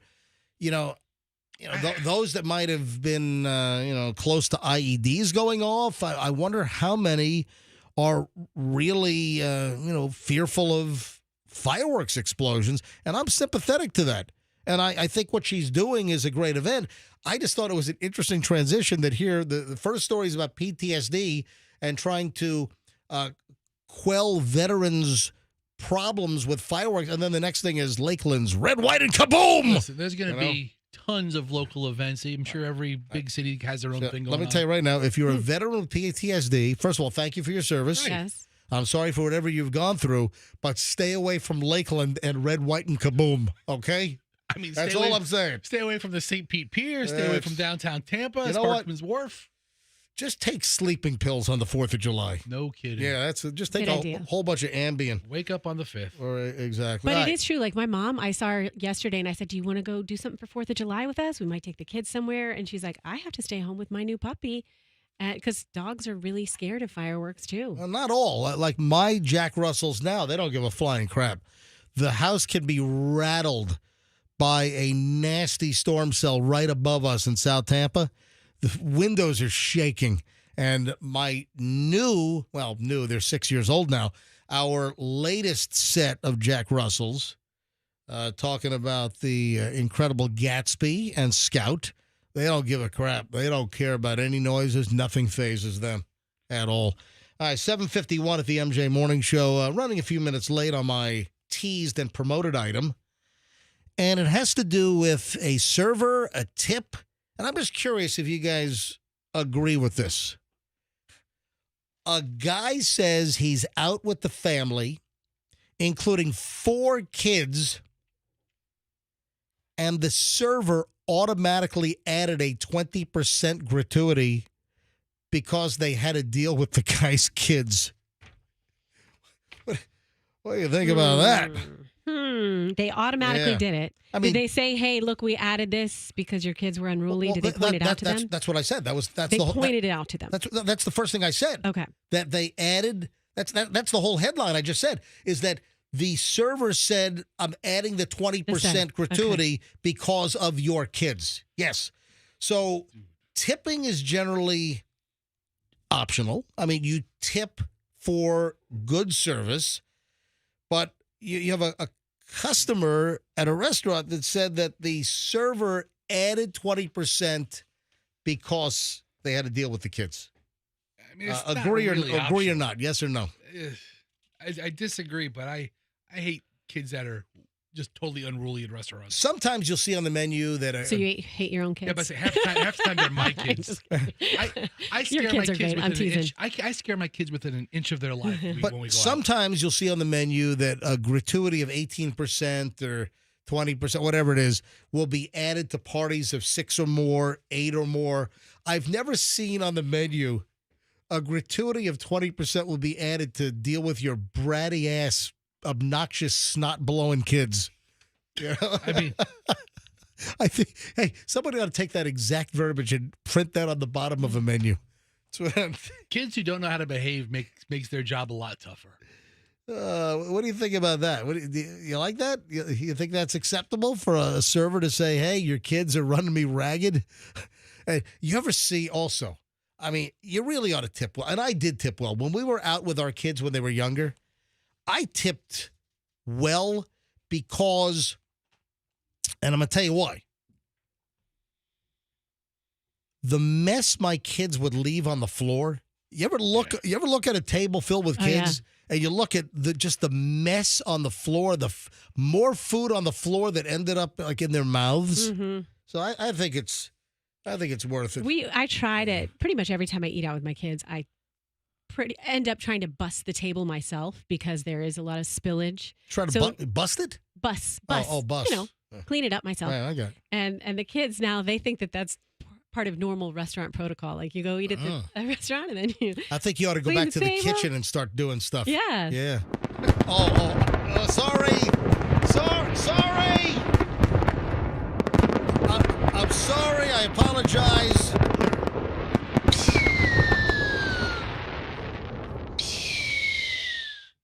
Sorry if anyone has PTSD. I apologize. I accidentally hit the fireworks button. My apologies. All right, speaking of tipping, a woman claims that she did not tip at IHOP, and they threatened to call the cops on her. What? IHOP threatened this? Yeah, this is an IHOP. You better hop your ass on out of there. A woman posted a video on social media and says that they were at a post-graduation dinner at IHOP. You know what? When I think of big family celebrations and celebrating the milestone of a graduation, I know that IHOP immediately comes to mind. Dude, get yourself a nice Rudy Tooty fresh and fruity pancake. I'm just going to call it the boysenberry bash. Yeah. The boysenberry syrup bash. Listen, it's a good time, man. Good food. This woman puts up a video saying that they went to IHOP as a post-graduation dinner, and it led to the cops almost coming to IHOP. Why? Because they didn't tip. And they listen, you can't call that's not theft of service. I encourage tipping for good service, but theft of service is if you order the food, you eat the food, you get the check, and then you walk out without paying. That's theft of service. If you pay for the check and you're either greedy, you're trying to punish the server for something, if you don't leave a tip, that's not an actionable offense that a police officer can take care of. It's like, what the heck? So I guess this particular IHOP also had notices that there's a 15% gratuity for parties of 4 or more. Where's that? I've never seen 4 or more. Seems a little There low. were 6 of us and claimed that they didn't want to pay the tip for some reason and that they were going to call the cops on them. What? I don't think you can't do that. No, it doesn't work like that. If you try to steal the food and not pay for that, then yes, that you can call the cops on. But even if you have a sign that says, or something on the menu that reads that there's an automatic gratuity, if they don't do that, that doesn't fall under theft of service or not paying for your meal at IHOP. So here's the content creator that put up this post. Yeah. I don't know what it sounds like. I don't know what her language is. I listened to it. I didn't think it was that good. That's why I skipped. I just wanted to tell the story. But she said they charged, it was almost a $200 bill. And it was $190. And they put a $40 charge on there when it should have been 15%, which would be closer to $28 or $30 for their bill. Yeah, $40 on $190 is way over 20%. So they didn't want to pay it because it was over the posted 15%. Mm-hmm. Right. And that's why they were going to call the cops. Yeah. The content creator continued to exchange words with the server, even pulling out a calculator and showing what 15% of the check amounted to. But you can't call the cops over you're unhappy with the gratuity, even if you try to force individuals to pay a certain percentage based on a certain check amount. Can't do it. I'm just thinking how much fun I could have with $190 at an IHOP. Hey, speaking of charges, have you ever heard of a cold convenience fee? This is new to me. A cold? Yeah. You mean, hey, you had a cold and you hung out with me, so I'm going to charge you. Here's what it is. That'd be an inconvenience. I know what it is. Should we ask listeners, or you want to blurt it out? I don't know that I'm right, but as soon as you said it, I'm trying to think. If you blurt it out and you're correct, then I won't take calls. What is a cold convenience fee? All right, so you go to like 7-Eleven or Circle K or something, and they have like bottles of soda that's room temperature, and they're like $2. And then they have cold ones at 38 degrees, and they're like $4 or $3.50 or something. Is that right? Survey says number one answer on the board. Hi, it's me, Louis Anderson. All right, listen, we're gonna let that go. We're just gonna let it go. It's me, it's Louis Anderson. It's not the same. Listen, I'm paying homage to Froggy. It's me, Louis Anderson. Beasley wants to see tangible value. Yeah. There it is, right there. Yeah. I'm so pissed about the Froggy. I am so angry about the Froggy. You know what? It hasn't sunk in yet, so I really haven't lashed out like a scared, trapped animal yet. But that's coming. I don't know what I could possibly do, but it could get very ugly. It's still sinking in on the whole Froggy situation. But I little Louis Anderson. Right. So I never heard of this. Does anyone around here in the Tampa Bay area do this? I saw a post on Reddit about a cold convenience fee that some places charge you a higher price for the cold drink versus the ones on the shelf that are at room temperature.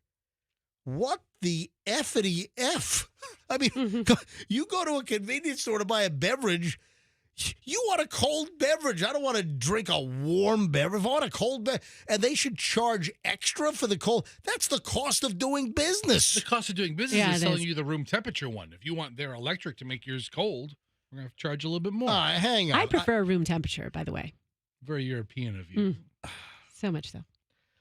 I would like to know, are there any listeners right now that have experienced a cold beverage convenience fee. Paid a different price for something that's cold. Yeah. Hey, Ryan, you can tell Evan that he wants to talk about Florida laws. We're moved on from that. I'm moved on from that. But tell him thanks for calling in and holding. I do appreciate it. All right, here's the deal. I would like to hear from people. Have you ever had one of these cold beverage convenience fees where the convenience store has one price for the cold beverage in the cooler and a lesser price for the warm beverage on the shelf not being cooled? I have never, ever seen this. 800-990-1047. That's how you get in. Have you ever had a cold drink convenience fee? 800-990-1047. If you've ever seen this.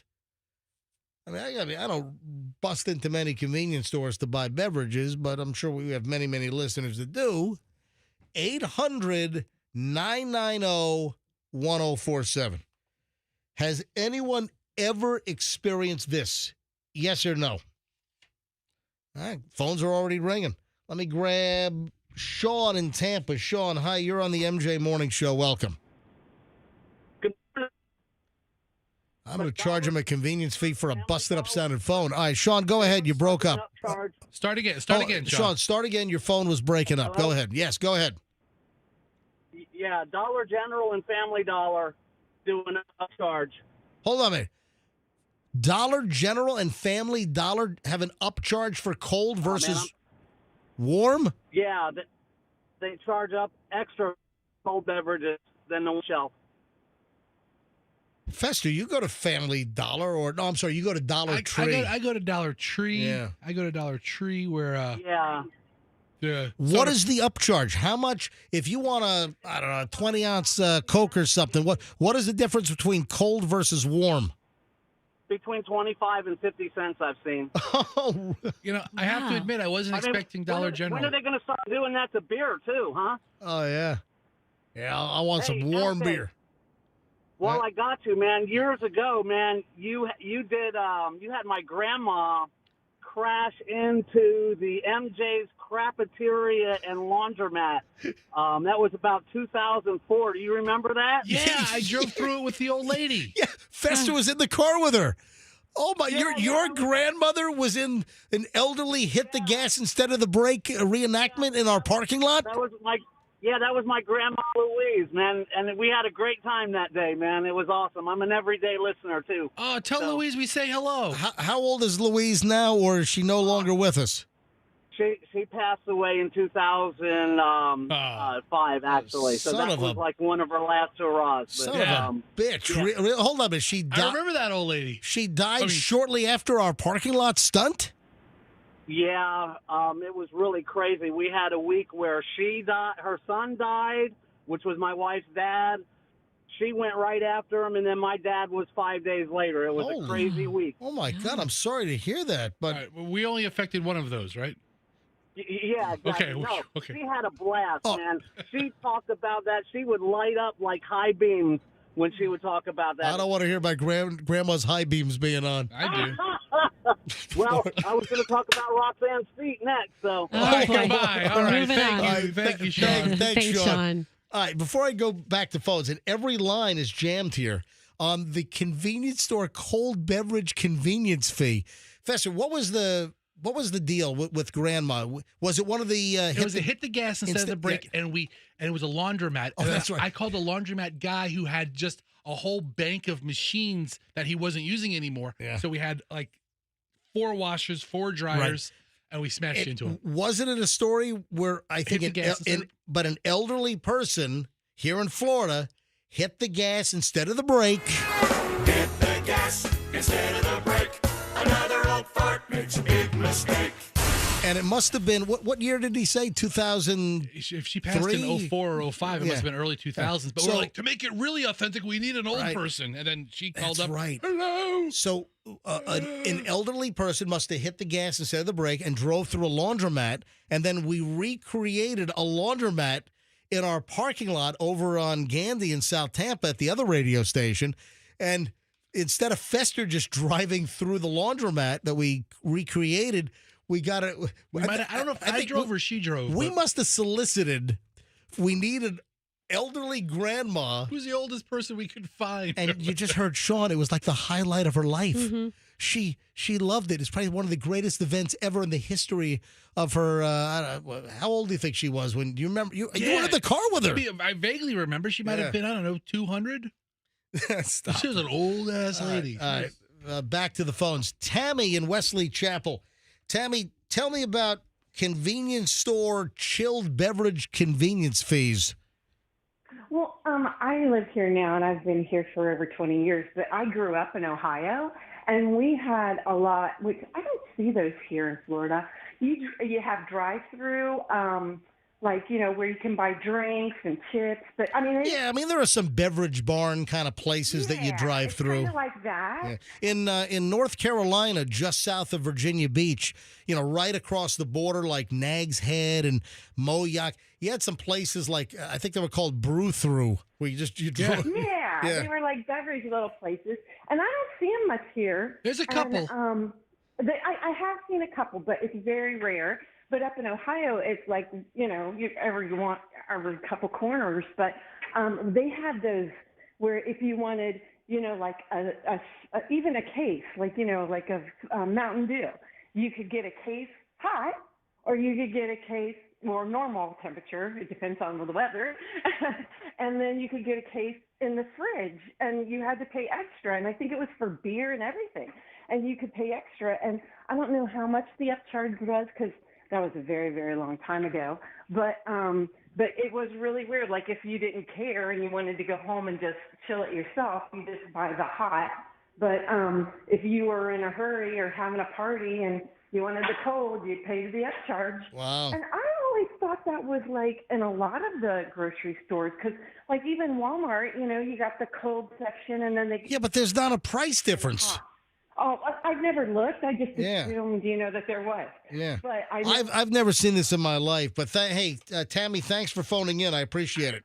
No problem. Have a great day. You too. Have a nice holiday weekend. Michael in Hudson. Hi, Michael. You're on the MJ Morning Show. Hello. Good morning. How are you guys this morning? We are well. Go ahead, Michael. Awesome. So I worked at a private campground resort out in California, right near Yosemite, and my boss would buy excess beer and would stack it on the floor and sell it for $3 a case cheaper than the cold stuff all day long. And they would buy, and then she would sell them the ice to chill it themselves. So she was actually captive audience in that situation. Right. All right. Hey, thank you. I just haven't come across this. I'll grab one more before we move on. George in Lakeland, and if you're just tuning in, I was made aware like today. I learned today. I was, what is that? What is the saying? I was today years old. Yeah, that's it. I hate that. Oh, there's something else I hate. I got to discuss something else I can't stand. All right, so I was today years old when I found out that some places, like convenience stores, charge extra for the cold beverage versus a warm one. Last call, George Lakeland. Hey, George, you're on the MJ Morning Show. Final say on this. Go ahead. Wow, long-time listener, first-time caller from back in the day. I love the Schnitz Show. Anyway, I grew up in Battery Chunking Gulfport Beach. And all right. There was a Winn-Dixie store on Gulfport Boulevard, but this is years ago now. I'm 50. I was just a little guy. They had a big bin full of the popsicles, but they were still liquefied. The big bag of popsicles you can throw in the freezer. Yeah, the flavor ices or whatever, and they came in the long plate. Yeah, you just the little push-up pops. Yeah, absolutely. Right. So they have a big bin of the liquid ones for a lower price, and then right next to the bin in the freezer, the big cooler, is the frozen ones for twice the price. And I don't remember the prices. It's like, so that's my memory of that situation, and in Gulfport, which is wow. Yeah, a lot of memories in that city. It sounds like it's been here a while, MJ. These cold convenience fees. No, it has not. You just don't run in that circle. A frozen one versus a liquefied one on a pop, that I can see. But can you? Yeah, because I don't. It's your spouse, and it doesn't hurt as much as the Apple Watch, but it might leave a stain. Thanks for the call. Appreciate it. Way to beat that joke to death. Thanks for finally calling in, being a first-time caller. This is before I move on to the creepy story, I mentioned Susan Smith. That's that sicko son of a. Before I move on, there's one other thing that drives me crazy. The picture finger point. Oh, when you take a picture and you point at the camera? No, you point at the person. Yeah, not that. You point at the person. I hate the picture finger point. And have I been guilty of this a couple of times? There might be a few photos of me out there over the last decade or so doing the finger point, but I consciously try to avoid the picture finger point. So here's the deal. You're taking a picture with somebody, or someone says, hey, can we get a picture real quick? And then they'll either do the point to you or you. It seems to be celebrities. Somebody of some degree of notoriety. Yeah, that wants to do the finger point back to the person they're standing next to for the selfie or the quick pic. I've never been part of a finger point pic. But I've decided that, remember, what else did I? Oh, I shot a video, and ridiculous number of views. I shot a video, and I don't know if people all have seen this, but I encourage people to follow my Instagram at Certified MJ Radio. That's Certified MJ Radio. But I posted a video a week or so ago, and this is like a 5-second video.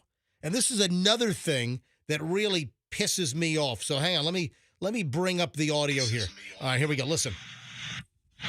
The Oxford comma really pisses me off. Did you hear what that said?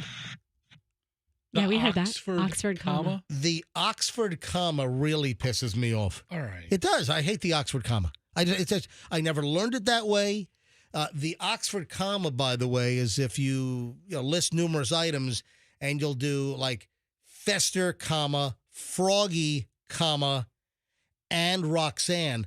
The Oxford comma says that you put the comma even before the and. The and, yeah. And I hate it. I freaking hate I want to murder the Oxford comma. Yeah, it is. It does serve a purpose, though. And I hate it. What, to slow down the reader? No, it's because what if you have like one of those things within the commas has an and in it as well? Like say, Fester, you and me were a team, and it was like Andrew, comma, Froggy, comma, and Fester and Roxanne, and we're a team. We need the comma in there to distinguish that Fester and I are a team. I hate the Oxford you know comma. What? I mean, if you want to take on grammar. If you want to take it on. But the point I'm trying to make here is that some things really tick me off. And the finger point. I hate the finger point in the picture. You're standing next to somebody, and you're like going, oh, look, I'm pointing right. Folks, we need to ban the picture finger point. How do you feel about the semicolon? Yeah, are you a semicolon guy? Are you pro semicolon? In the right usage, where a semicolon is appropriate. So you're What a is it? fan. Yeah. You're a fan of the colon. The semicolon. Kind of just stops you if they use it like as a period. You could put a period there, but you use a semicolon. You see the semicolon, you're like, wait, what's kind of freaks you out? I'm making a butt joke, Roxanne. You know what? You're making a butt joke? Yeah, I'm making butt jokes. I'm still in the grammar rabbit hole. She's still sticking to grammar in 7th grade English, and I'm trying to make a butt joke. I want everyone to take a pledge right now. Radio pledges are very important. Yes. I want everyone to take a pledge. No finger pointing in pictures. Can't do it. Take the pledge. I can't do it. Take the pledge. I refuse to take any pledge. Take the freaking pledge. Other than the pledge. Take the pledge. No pledges. Anyway. You bitch about me for years. I don't care. I'm not taking any pledges. Susan Smith. What a psycho bitch. She's the one that had her kid strapped into the car seat. I mean, Roxanne's like holding her head here, which I fully understand. She had her 2 kids in the car and pushed it in a lake in South Carolina. And didn't she come up with some crazy story that she was carjacked? Said a black guy did it. Oh, yes. That's right. And this is in South There Carolina. was like a manhunt on for some black guy. It was a totally unfair, ridiculously racist, unacceptable, disgusting beyond description.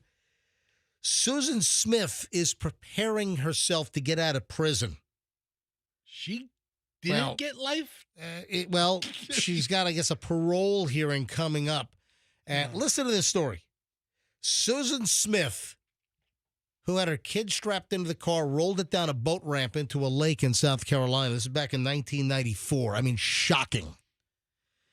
She thinks she served enough time for the murder of her 2 young sons. Oh, do you? Her first parole hearing for her life sentence is coming up on November 4th. It's the day before the election. And she spent the last couple of months convinced that she could be getting out. And as a result, according to the story I saw in the Post, she's hard at work finding sugar daddies willing to bankroll her life on the outside. She's 52 years old now, and she's considering phone sex to lure the sugar daddies, is what she's saying, according to family sources. And also South Carolina prison phone calls that were recorded and then reviewed by the Post. So they have actual phone calls of her talking hot and steamy? Well, of her talking about doing phone sex. Okay. Listen to this. It's quote, this is from one of the calls. "It's time for me to get out," she told one of the potential sugar daddy suitors on the phone earlier this year in one of the calls. "I've done my time. I'm ready to go." You know what? If you think you've done your time and you think you're ready to go, hopefully the parole board in South Carolina will see things a little differently, because I don't think that woman should ever see the light of day ever again. Well, outside of her 1 hour a day in the exercise yard or whatever she's doing. In a conversation back in March with a prospective sugar daddy, she asked him how she can support herself if she gets out. He told her that she has a large nest egg waiting for her if she's paroled, a combination of funds from the sale of family property, gifts from admirers. I'm like, what? She apparently has amassed gifts from admirers. I know you have these serial killer sickos. You've got, and listen, it goes both ways, but it's mostly women. It's like those Menendez brothers that one of them got married to somebody he just met through a letter. The Menendez brothers, who bought a shotgun at Big Six Sporting Goods on Santa Monica Boulevard and then blasted mom and dad. Lyle and Eric. I mean, they were getting fan mail. Women were like drawn to them and enamored. The Scott Peterson guy. Same thing. Who killed his wife, Lacey. Why do you have these people that become like serial killer or murderer fans? What is wrong with people? Why are people attracted to these sick human beings that have caused death and destruction? What is that? That doesn't make any sense at all. They're their own class of sickos. Yeah, she's not going to get out. So she's got admirers. Admirers have sent her gifts. Now she's trying to line up sugar daddies and to do phone sex with them to make money. Yeah, I don't think. We got to mark this down, Festa. Set a calendar event. You know what? I'm sure it'll make the news. Yeah, I'm not going to do that. I'm sure when I do my prep in November, the night of November 4th. Nothing else will be going on. Yeah, nothing else going on. No. I'm sure the story's going to pop up that the Susan Smith has been denied parole. They can't let her out. But I mean, how sick is that? She's got a bunch of admirers that have sent her money and gifts, and then she's now talking about with some of these admirers finding sugar daddies that she can hook up with and even perform phone sex with them. Great. That's disgusting. She's not getting out anytime soon. And when it comes to weddings, this is tacky. I mean, this is greedy. Do you know there are people that send out wedding announcements, not an invitation, and there are certain people they invite, and there are other invitations that are printed up that don't want you to attend the wedding? You're not invited. And they actually put on the wedding announcement that you're not invited to, please join us in spirit. And they're trying to solicit for gifts. They're sending out the wedding announcement. You're not important enough to be invited. Please join us in spirit. That's the terminology. They're looking for a gift, but you're not invited to the wedding. How offended are you by this? That sounds like a great deal. Shove it, man. If you want a wedding, first of all, I don't want to be invited to any weddings. I'm going to reiterate this. Listen, I'm going to reiterate this again. Okay. I do not want to be invited to. Luckily, I'm kind of past that zone. Oh crap! I'm going to have my kids coming up at some point. But all right, I'll go to those weddings. But other than Chloe, you're going to be paying for one of them.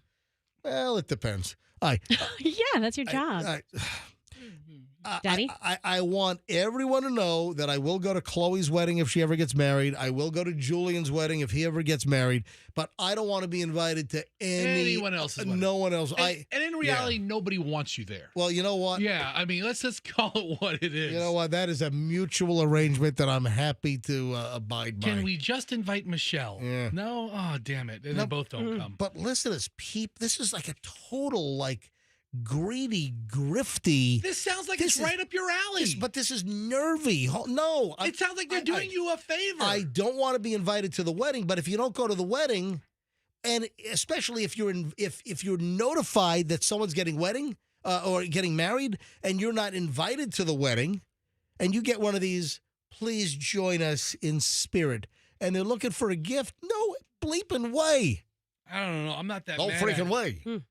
I'll sound like Peter on The Family. No freaking way. You know how you can always tell when a wedding invitation is coming by the envelope and how it looks yeah, there's a chunkiness to it. It's a heavier stock, or maybe it's got a stupid bow glued on it. I remember thinking when friends were getting married, I'm like, oh crap, we gotta go to a wedding. I didn't want to go to anybody's wedding. Yeah, when I was kind of in my 20s and 30s, and you're kind of in the cycle of your contemporaries and friends I dreaded, man. I didn't even want to go. I had mailbox PTSD. I didn't even want to go to the mailbox in fear that I had to be invited to some wedding. I didn't want to go to my own wedding. Yeah. So they call it gift fishing, but I wonder if any listeners have gotten one of these, where they expect you to send a gift, but you're not important enough to be invited. So just join us in spirit. I'll send you a gift not to go. All right, I'll tell you what. I'm not going to take too long to solicit phone calls. If anyone is listening and you've had one of these, please join us in spirit, where they're fishing for a gift. They're trolling for either a check or some kind of a linen set or whatever's on their registry, a Vitamixer, a KitchenAid blender, whatever. If anyone has had one of these deals where you weren't invited to the actual wedding, but they sent you, hey, please join us in spirit, send us a gift, but you're not important enough for us to, spend money on your plate of filet mignon and asparagus and scalloped potatoes. All right, let's go. 800-990-1047. 800-990-1047. I'm only going to give this a second. I don't know, I still think it's kind of narrow, so I don't know if anyone has had this. You're invited in spirit only. Send us a gift, but we don't want you there. Has anyone had this? I have not. I'll give it just a few seconds here, see if any calls pour in. If not, I'm moving on. 800-990-1047. 800-990. Oh, look at this. I don't know why you're so mad at this. You could send, if you don't like it, you could send like a glitter bomb. If you're mad, right? Yeah, ruin everything. No, anthrax. Great. No, I'm kidding. Just some white, nondescript white powder. All right, no, I'm kidding, folks. Please don't do that. It's a terrible idea. Don't listen to him. Linda in Winter Haven. Linda, hi. You're on the MJ Morning Show. Hey, good morning, guys. Hey. Oh, I have a good one. 35 years ago, my first cousin, who had been in my wedding, got married, and I got one of those. Hold on. Wait. Hold on. 35 years ago, you got to join us in spirit only? Yes. In 1989? It's been around, but I think I got one after that, but it was not by a close friend. But I had a cousin who was in my wedding, and then when she got married, that's what I got. I haven't spoken to her since. And did you send a gift, or you just crumpled the thing up and threw it in the trash? I crumpled it up after I showed it to my father. All right. Who was uncle, and he was invited to the wedding. I was not invited to the wedding. He was so it happened. And then, wait a minute, and you've never spoken to this relative since that time? Once or twice, and it was only due to, somebody in the family passing away. It was like, if that's what you feel about me, the heck with you. There you go. Thank you, Linda. Appreciate it. Good job on your grudge game, Linda. Yeah, Really, wow. That's strong. Yeah, no kidding. Good game there. Yeah. Let's grab Ron in Orlando. Hey, Ron, you're on the MJ Morning Show. Hello. Hey, good morning. I got an invitation, the spirit thing, blah, blah, blah. And then it says, no gifts, cash only. No gifts. No checks, no credit cards, cash only. Yeah. It's a big money laundering operation. And what did you do? I laughed. Well, you kind of dumbfounded when you actually read it. And then I laughed about it and just ripped it up and threw it away. I saw them probably a few months later, just out. And I'm kind of a sarcastic smartass. So I just asked them how the wedding was and that kind of thing. And they just acted like nothing happened, like they had no shame. I love it. Thank you, buddy. I appreciate you checking in. I don't know if they would even know to have a reaction. You didn't say anything. How was the wedding? Oh, it was great. You are listening to the MJ Morning Show. This is Q105, 104.7 FM. Spread the word that the MJ Morning Show is back, and it is the best morning entertainment, pound for pound. We're doing an hour and 20 minutes of nonstop MJ. Happens every morning. We're in the middle of it right now. You haven't heard any music or commercials in quite some time. You're not going to hear it for another 20 minutes or so, because at about 7:25 every day, we start an hour and 20 minutes plus of nonstop MJ Morning Show. Let me run the crazy lady Avis story by you, and I'd love to know thoughts in the room. I'd like to know maybe thoughts from the outside as well. This woman claims that Avis Rent-A-Car left a note on the keys that she was handed, calling her a crazy lady. Just note to people at businesses, if you've got a customer that you think is problematic and you've got some internal banter or even some notes, make sure you don't hand those to the customer. Because, people talk about you all the time. Servers at a restaurant, oh, my God, table 12, they are just pains in the ass. Oh, my God. And the wife looks like Miss Piggy. She's like it, too. You find that funny, Roxanne? It's hilarious. All right. So, there's people talk behind their back. I know that, I might be in a situation, then I walk away, and then, folks are going, maybe talking about them. Every time. We always talk behind your back. It happens to everyone. Every commercial you know what you always say, though? It's not your business what someone else thinks of you. Oh, I don't give a flying crap anyway. I never have. All right, so here's the deal. A customer renting a car at Avis apparently was inadvertently given a note describing her. They forgot to take the note off the car key because of a little interaction they had with the Avis workers. So she's telling the story, this woman, and it has to do with she's very sensitive to smells and scents, and made the request of Avis that they not use a heavy spray deodorant in the car. I got to be honest. I don't know if I've ever rented a car that it has like ridiculous residual smell of like an air freshener or whatever. But this is what happened. She claims that she's very and I'm sensitive to smells. I mean, there's certain things I don't like heavy perfume. I can't stand heavy perfume. When somebody walks into a room or walks by me, or the rare occasion I'm in the mall, my God, Crabtree and Evelyn, or that's strong. Bath and Body Works. I mean, all that fragrance coming off the soaps. If I had a flamethrower, I'd burn the place down. I hate it. If I'm in a mall, which is very rare, it's once every maybe 3-4 years. But if I see like a Crabtree or an Evelyn or a Bath and Body Works, I will go to the other side of the. You're not a big fan of the perfume mania? Oh no, I'm or just the wicks and sticks. I'm not a shop? heavy scent guy. To the point where I buy unscented deodorant. I just at the Walmart on Gandy last weekend, I picked up every one of the Sure unscented deodorants. The stick. I cleaned out the whole little spring-loaded category bin. I took like 11 of them. You buy unscented cologne.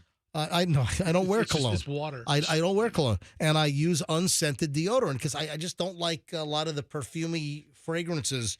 Michelle likes Chanel No. 5. That's her thing, and she wears it, but very lightly, and I'm okay with that.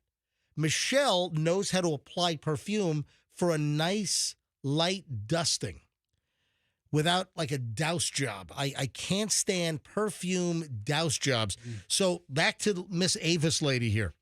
So she rents a car and she made a point, I guess even called the counter, called the local pickup area, and just requested that they don't use any of the deodorant spray in the car. Oh. And she must be really sensitive because by the time they prep and clean a car, and if they do use a spray, that's dissipated. And I'm sensitive to scents as well, and I've never been bothered by any kind of scent in a rental car, and I've rented plenty of vehicles. So the first thing the Avis person is thinking of is this lady's a pain in the ass. She says within an hour of driving her rental, she felt so sick. This is after she requested no fragrances or no scents, no deodorizers in the car. She drove the car, and within an hour, she felt so sick that she had to drive the car back to Avis. That's how sick she was. She had to exchange it for another car. She then added that she almost passed out while driving, and that she threw up violently because of the scent in the vehicle. In the car? That didn't help the smell at all. And that she almost couldn't even drive herself safely. Then she's even filming on her phone her talking to the Avis employee. She's upset. She's holding back tears when she finally brings the olfactory offending vehicle back to Avis. She's like, I didn't mean to be so dramatic, but I was seriously hanging on for dear life. I was so sick. That fragrance should be illegal. That made me violently ill. Turns out that the counter at Avis at this location, they only had limited options available for other cars that they can give her that didn't already have deodorant or disinfectant spray sprayed inside. She ended up with a large, bright red Dodge Charger. It seems like a perfect car for a smell-sensitive lady. That's what she got. But then... that car smelled? No. When she got that car and she picked it up, there was a sticky note that was attached to the vehicle that she got. It was a purple sticky note on the keys. And the message said, "Don't clean. Crazy lady doing vehicle exchange." That's funny. I mean, that's like when you're talking about someone and you say I'm talking badly about you, Fester, and I'm talking to Andrew, and I accidentally send the message to you. Listen, that happens. Listen, I think that message relayed to the cleaning person how important it was not to clean, and she's getting all up in arms over it. She is kind of a pain in the ass. I mean, they're not wrong, and they provided her excellent service. I don't see the issue. Don't clean. Crazy lady doing vehicle exchange. Yeah, crazy lady. So I just thought I do have to tell you, I rode home in a cab on Monday night. Mm-hmm. Usually we get an Uber, but like a real cab? Like a real cab. But sometimes I'm like, gosh, these poor cab drivers, they used to get all the business, and now it's all Uber, Lyft. So I said, let's take a cab home. And boy, was that a rough ride. Because of the smell. Oh, yeah? Yeah. Oh, because of the body odor? Or Hold on. The whole vehicle just smells. Wait a minute. You took a cab? A real cab. A real cab. You didn't take an Uber or a Lyft? That's what she said. Yeah. When she left the airport, she had... No, I'm reiterating. Yeah. Oh, okay. That's what I do a lot. Yeah, tell me. Yeah, that's exactly what I did. You got into a you got into a 777 cab? I did. 813-777-7777. Is Yellow Cab and United, are they still around? Well, United Cab Company is the all sevens in town. Okay. 813 and all sevens is United. What about 666-6666? The cab of the devil. Satan car. That's available also. I think there's also a 66666. Anyway. That's Yellow Cab. All right. So 813-666-6666 is Yellow Cab. So one's got all sevens and one's got all sixes. Yes. So Yellow Cab and United. Yeah, just the cab game is not quite the same since the whole gig economy, right? Yeah. So what's before I move on, so what was the cleaning product that Avis used that caused this lady to hurl violently? Holy God! What was it? Do you want to know? Yeah. Apparently it's Ecolab. The name of the product that they use at Avis to clean out the cars, I guess it's a liquid actually. It's made by Ecolab Cleaner. Yeah, this is a common cleaner. Yeah, you know what? And when I see the logo, I know I've seen this. It's an industrial. Yeah. I don't think they sell on store shelves. Yeah, but a lot of hotels and facilities. I know I've seen this logo. It's ECOLAB, and then the O has like a star in the middle of it. And I know I've seen this product and this logo. So listen to this. So this woman does this whole video series online about her Avis experience and the note and the exchange of the car, and that she found out that the chemical that Avis used is from Ecolab. Ecolab responds. In an email response, an Ecolab spokesperson explained that when properly diluted, the disinfectant can be used on cars for odor removal. Avis has not responded yet for a request for comment from the folks at Daily Dot. Avis can stay out of it. This lady is crazy. Avis is like, do us a favor. Call Hertz next time. You know, it's kind of like the quiet part out loud. You know, that's what it is. It's they said the quiet part out loud. Yeah. These rental car companies have do not rent lists, right? Oh yeah. Oh yeah. You got people that don't return cars, people that like have wrecked cars people incessantly. That are too picky about what chemicals you use to clean it. You know, the rental car business. We've talked about this. You've got people that will rent the exact same car that they have and swap the wheels, swap the tires out. I mean, pull an engine. It happens. That has happened, folks. Yes. There are some nervy ass people you're not going to believe. Listen, I got a buddy who works at Hertz. Yeah, got a buddy Andrew, and he's one of the managers at Hertz at the airport, and you should hear the stories, and it happens to all of the dealership or all of the rental car companies. But literally, you'll have somebody, let's say they've got a Ford Explorer. They will go get a low mileage or brand new Explorer from a car rental company, and they will take the wheels and tires off their broke-ass Explorer that has like 37,000 miles on this set of tires that are all like worn. They'll put those on the rental and then take the brand new tires and put it on this. And even as Fester said, engine swaps. People will take an engine out of a new rental car and put it into their old car. I mean, it's insanity. I mean, they check these cars in so fast. How do they catch it? Oh my God! I mean, if it's not nailed down, they'll steal it. It's absolutely insane what some people will do. It's nuts. Yeah, I thought this was interesting. That a guy goes out and analyzes portion sizes at Chipotle. What? Yeah. So, for a hobby, or that's his job? Listen to this. This is from Yahoo Finance. Let's go to Chipotle tonight, honey, and see if they give me 4 ounces of steak. He sounds like a real good time. You sent me the same story last night I have it from a different source, but there's good information from both little articles here that Chipotle is trying to, tamp down social media complaints about serving sizes. And we've had numerous items about this, that Chipotle is getting skimpy on the proteins, trying to reduce the amount of steak or chicken that they put in your dish. So listen to this investigation. And there's been a lot of social media commentary about, the burrito bowls, or, that they can vary in size, or, you ask for, hey, can I get a little more that looks a little skimpy? And they'll give you one additional cube of beef, Here you go. Let me use little tweezers. Let me use little food prep tweezers like I'm working in a 3-star Michelin restaurant. And it's like I'm working at the French Laundry. Let me use a little fine pair of tweezers to place this little bitty, teeny little microflower on your plate. All right, so here's the deal.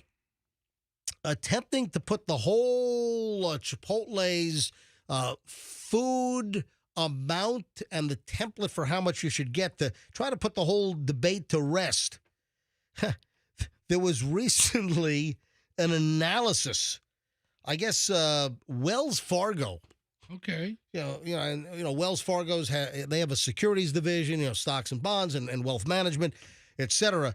So analysts at Wells Fargo, they recently ordered and weighed 75 identical burrito bowls from 8 different Chipotle locations in Manhattan, in New York City. They went to 8 different Chipotles, bought 75 exactly the same burrito bowls, and then they weighed them. What'd they find?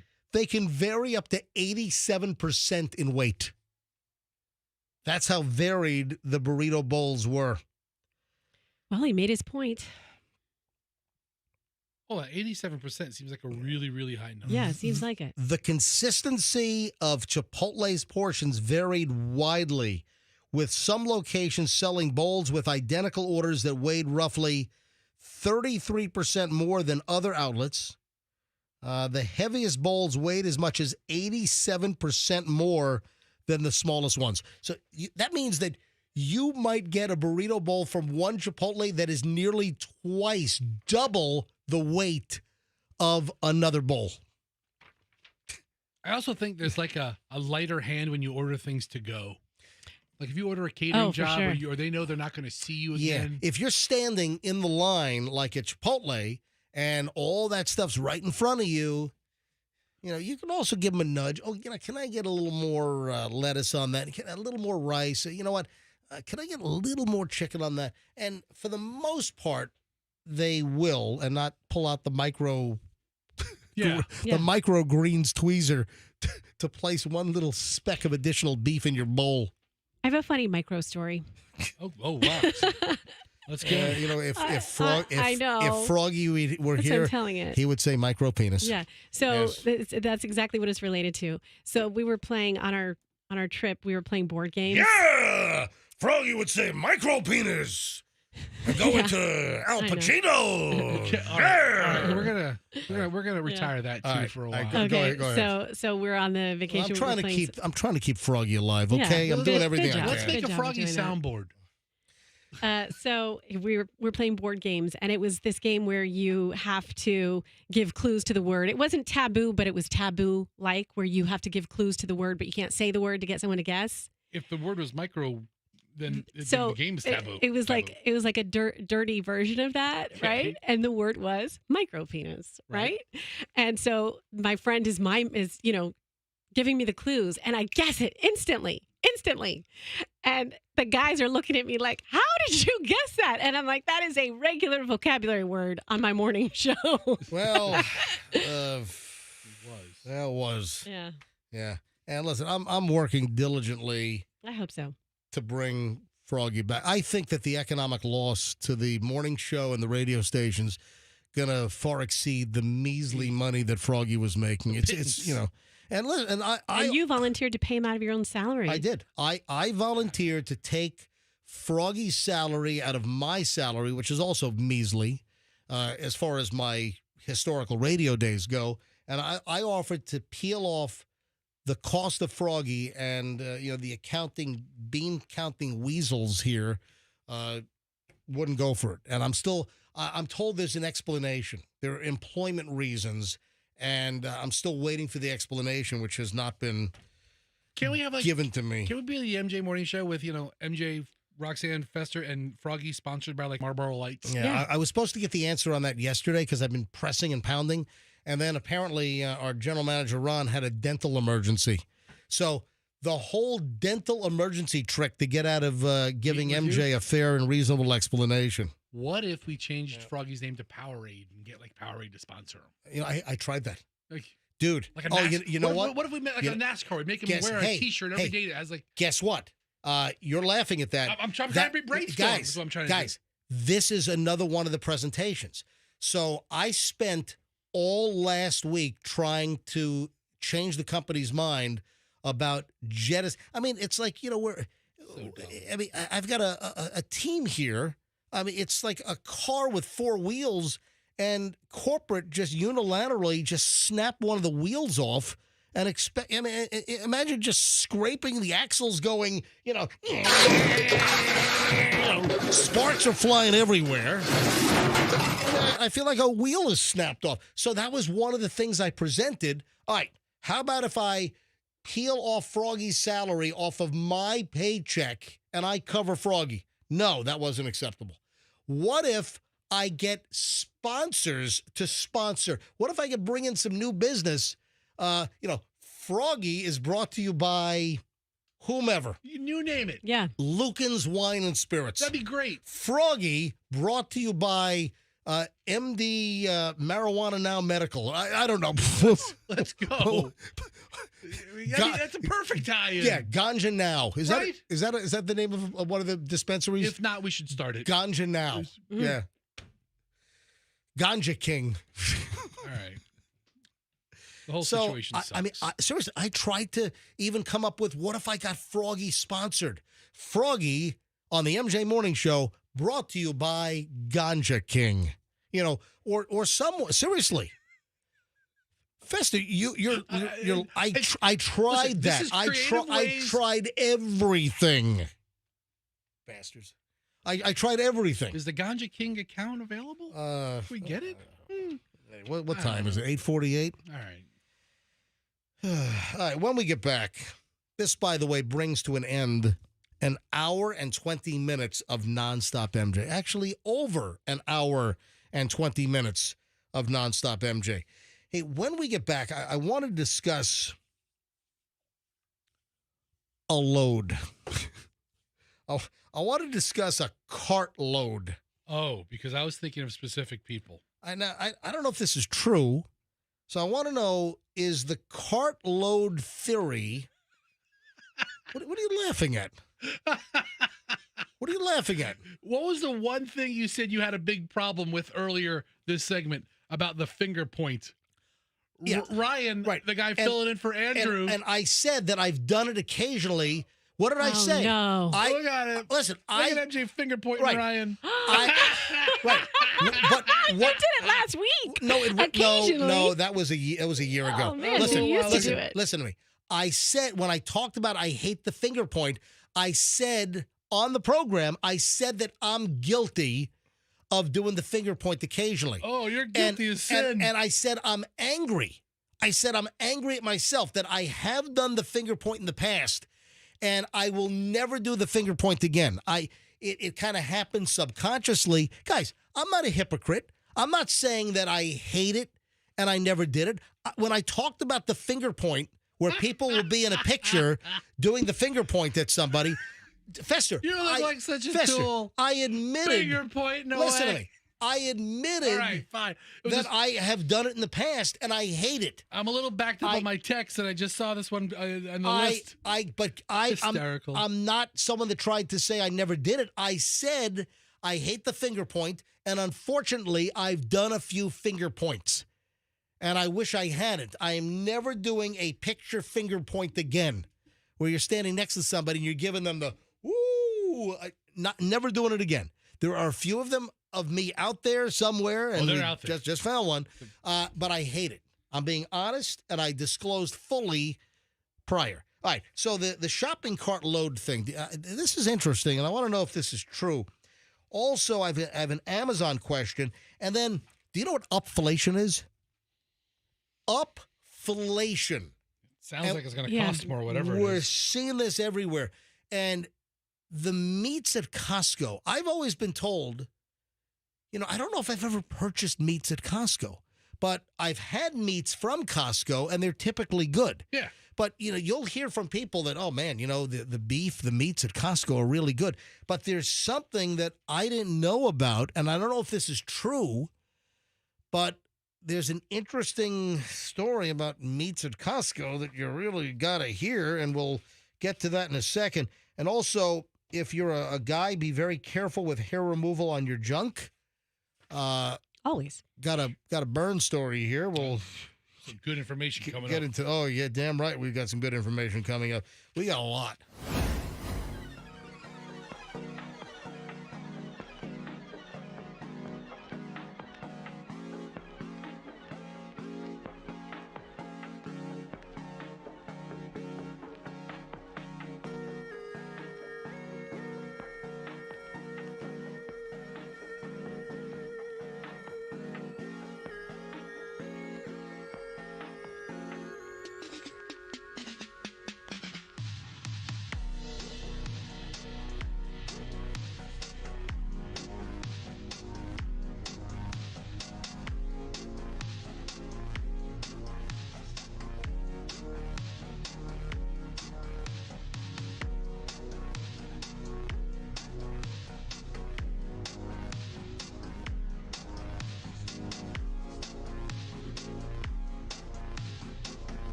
Froggy things.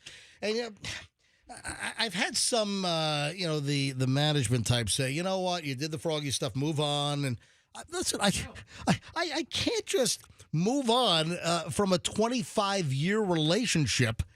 And Froggy's got to be talked about on the show. We're going to hear him in all of our best ofs forever. Froggy's in a ton of best of material. He's on all the promotional material. Listen. Well, we still have sweepers that are like MJ, and trucks. Froggy, Roxanne, the and MJ video, Morning Show. Yeah. We just played the Froggy fishing commercial. Yeah. Banners. Yeah, Florida Fishing Outfitters. Oh, yeah. Great company. I wonder if that account's going to be gone soon.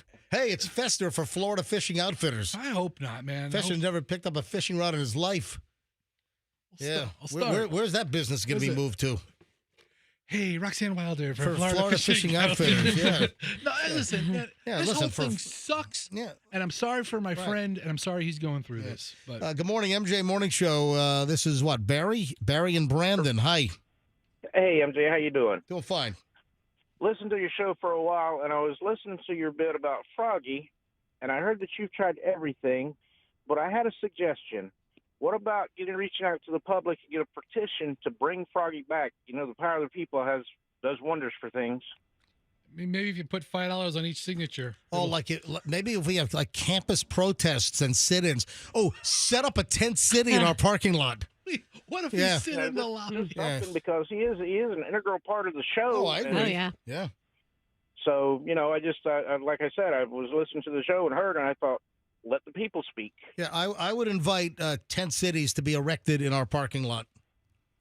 So just trying to throw some ideas out there to help bring him back. Barry, listen, I'm trying everything possible, Barry, and Froggy is rehirable, and I was told that if business gets better, that maybe we could bring Froggy back later this year. And listen, I don't know whether that was just to shut me the F up, but we'll find out. Well, listen. I didn't fall off the truck this morning. I've been in this business a long time, and I know that the broadcasting business is a shell of what it used to be. Yeah. So, listen, like I still have pleasure doing the show, but the minute that the people speak, the people speak, it can't be ignored. All right, Barry, you're not the leader we need, but you're the leader we deserve. Barry, listen, I support listeners getting active and also trying to, get the company to change their mind. All right, hold on. Well, I appreciate that, and you guys keep doing the great job that you're doing. I mean, nothing violent there, I don't think I had somebody contact me yesterday say I left your general manager 48 voicemails today. I don't think that's productive. Yeah, I don't condone that. Yeah, I don't think that's productive. I don't think harassment of anybody. It's got to be peaceful. Don't harass anybody. But I heard some chatter online about protests and boycotts and picketing and sounds like the early stages of January 6th. Stay the hell away from the station, people. Froggy had a very large fan base, and ladies and gentlemen, we have some Hal Herman news here on the MJ Morning Show. Yeah, people want to know if I'm going to retire the Hal Herman music. Never.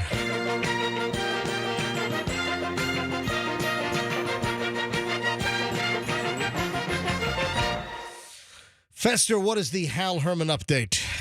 All right. Timing's not good on this. No, I mean, it's bad timing. I've seen bad timing before. Bad timing. This might be the worst timing in the history of bad timing. Bad timing. Bad timing. So we have thousands of wonderful listeners, very active listeners. We're grateful to all of you, including Kojak's Ribs out in Seffner. Kojak's House of Ribs used to be on Gandy Boulevard in South Tampa. A venerable mainstay for decades. Kojak's House of Ribs, right on Gandy, right near Bayshore. And now they sold the land for a big chunk of pile of cash. Hope they made millions of dollars. And then they moved Kojak's out to Seffner, which I got to get by because I always liked Kojak's. It's at kind of like MLK and Parsons. Anyway, he's like, hey, next time you're in this area, stop by. And he's always invited. I just don't get out to Seffner very often. I know. But listen, I get out to Methner every once in a while, and I'm kidding. I mean, it's literally 15 minutes away from Southampton. It's not that far. Anyway, it's not literally 15 minutes. It's a little longer than 15 minutes. You're not walking. We don't have like a wagon train anymore. So, ladies and gentlemen, 20 minutes. Hal Herman update. And how the hell does this involve Kojak's House of Ribs in Sefner? So maybe a week and a half ago, long before the Froggy stuff happened, I said, hey, you know what? I'll come by next week. I'll come by before the 4th of July week. I'll swing by. Love to meet you. You know, I haven't seen the new restaurant either, so I went by yesterday after the show. And Chris, you know, the owner and the owner's son, Chris, they were all there, and cool restaurant. And he said, hey, I got some things for you and MJ and the crew. And I was like, okay, what do you have? And he's like, well, I got a bottle of our secret rub for MJ to use, and he gave it to that. And he goes, and I got MJ a little quarter on a chain that he could use at Aldi. And I was like, well, that's pretty cool. Yeah, let me hold this up to MJ TV. Right? So it's Chris, right? Yeah. Chris at Kojak's, who is a family member, right? Yes, he's the son. Son of the owner. He makes me a quarter on a keychain, so I always have a quarter to stick in the shopping cart at Aldi. Chain gang cart at Aldi. Yeah. And it turns, I don't know if this was deliberate, but it's a 1966 quarter, the year of my birth, is what's attached to the keychain with a hole drilled through it. And you see how it's cut right at the end? Yeah. You never have to take it off. You just slide it in and slide it out. So he's That's showing great. me that. I was like, that's pretty cool. And then he says, and I made you guys bumper stickers. I'm like, what? And he made Pauly Shore bumper stickers that says, it's nice to be nice to the nice. Aw, that's a really good statement by Pauly Shore. Which is one of the most profound statements. Nice to be nice to the nice. It is nice to be nice to the nice. And he said it to MJ. To the world. Pauly said it to MJ. Pauly Shore loves me. And then he goes, and then I got something else for you guys. And and this might be really sensitive. And I'm thinking, what? I'm unoffendable. What do you got? Yep. He says, I started making Hal Herman hot sauce. More Americans get their news from Hal Herman than from any other source. He has private labeled bottles of Hal Herman hot sauce. And it has, remember the time Hal Herman came in with like a duct tape face shield on? Yeah. He has a photo of it, and he makes his own hot sauce, and he's going to maybe try to sell them at the store. Hal Herman is on your side. Your side. And then here's Hal Herman shown the exit along with Froggy, and now he's got both of them. Now he's got 3,000 bottles of Hal Herman hot sauce. Damn, I don't think it's 3,000 bottles. He's got 3. I think he made a short run. He wanted us to try it. 12 of them. But I got a couple of bottles. I mean, I want to use. I mean, what do we do? Hal Herman hot sauce. Anyway, thank you, Chris. Froggy, Hal Herman update here on the MJ Morning Show. Let's talk about cartloads. Cartloads. Yeah, let's. I love saying the word load. Is this supermarket related? It's somewhat. It's more online cart load. Okay, all right. Have you heard this? That you should load up your cart online and then walk away and abandon it. Oh, because then absolutely, that's a good online shopping tactic. Then they hit you up with like offers. They do. I've had that happen. You know what? I don't think this has ever happened to me. I've gotten an email. Oh, you know what? I have. I'm trying to remember what it was, but I loaded up the cart with some stuff, and then the shipping charges were added. I'm like, no bleeping way. The shipping charges were crazy. And I walked away. And then I got an email from the vendor. I'm trying to remember what it was. And it was like, it was the shipping charges, wasn't it? Yeah, I'm trying to ship my pants over here. Yeah, right. So I get an email, and they knew that it was the shipping charges that scared me away. And I can't remember whether they offered free shipping or it was like maybe 10 or 15% off. I think it was a code for a percentage off shipping. But this is an online shopping expert that says that you should load your shopping cart and then don't complete it. Leave it, because their software shows the number of customers that shop, load up the cart, but then don't complete the purchase. They don't consummate the purchase. They don't execute the deal. And these companies with e-commerce online, that their algorithms, their software will identify carts that are loaded but not purchased, and then they'll come back at you with some incentives, whether it's a percentage off, what, and so that happens. So I don't think I've ever really had. I guess I had the shipping one, but I don't do a ton of online shopping that I don't consummate. Well, I've had it happen just haphazardly. It wasn't a strategy, an abandoned cart strategy.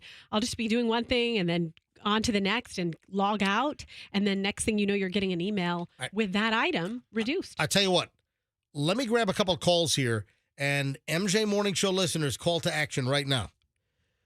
What is like the greatest retention or trying to get you to do the deal offer that's popped up? Either you get emailed or whatever it is.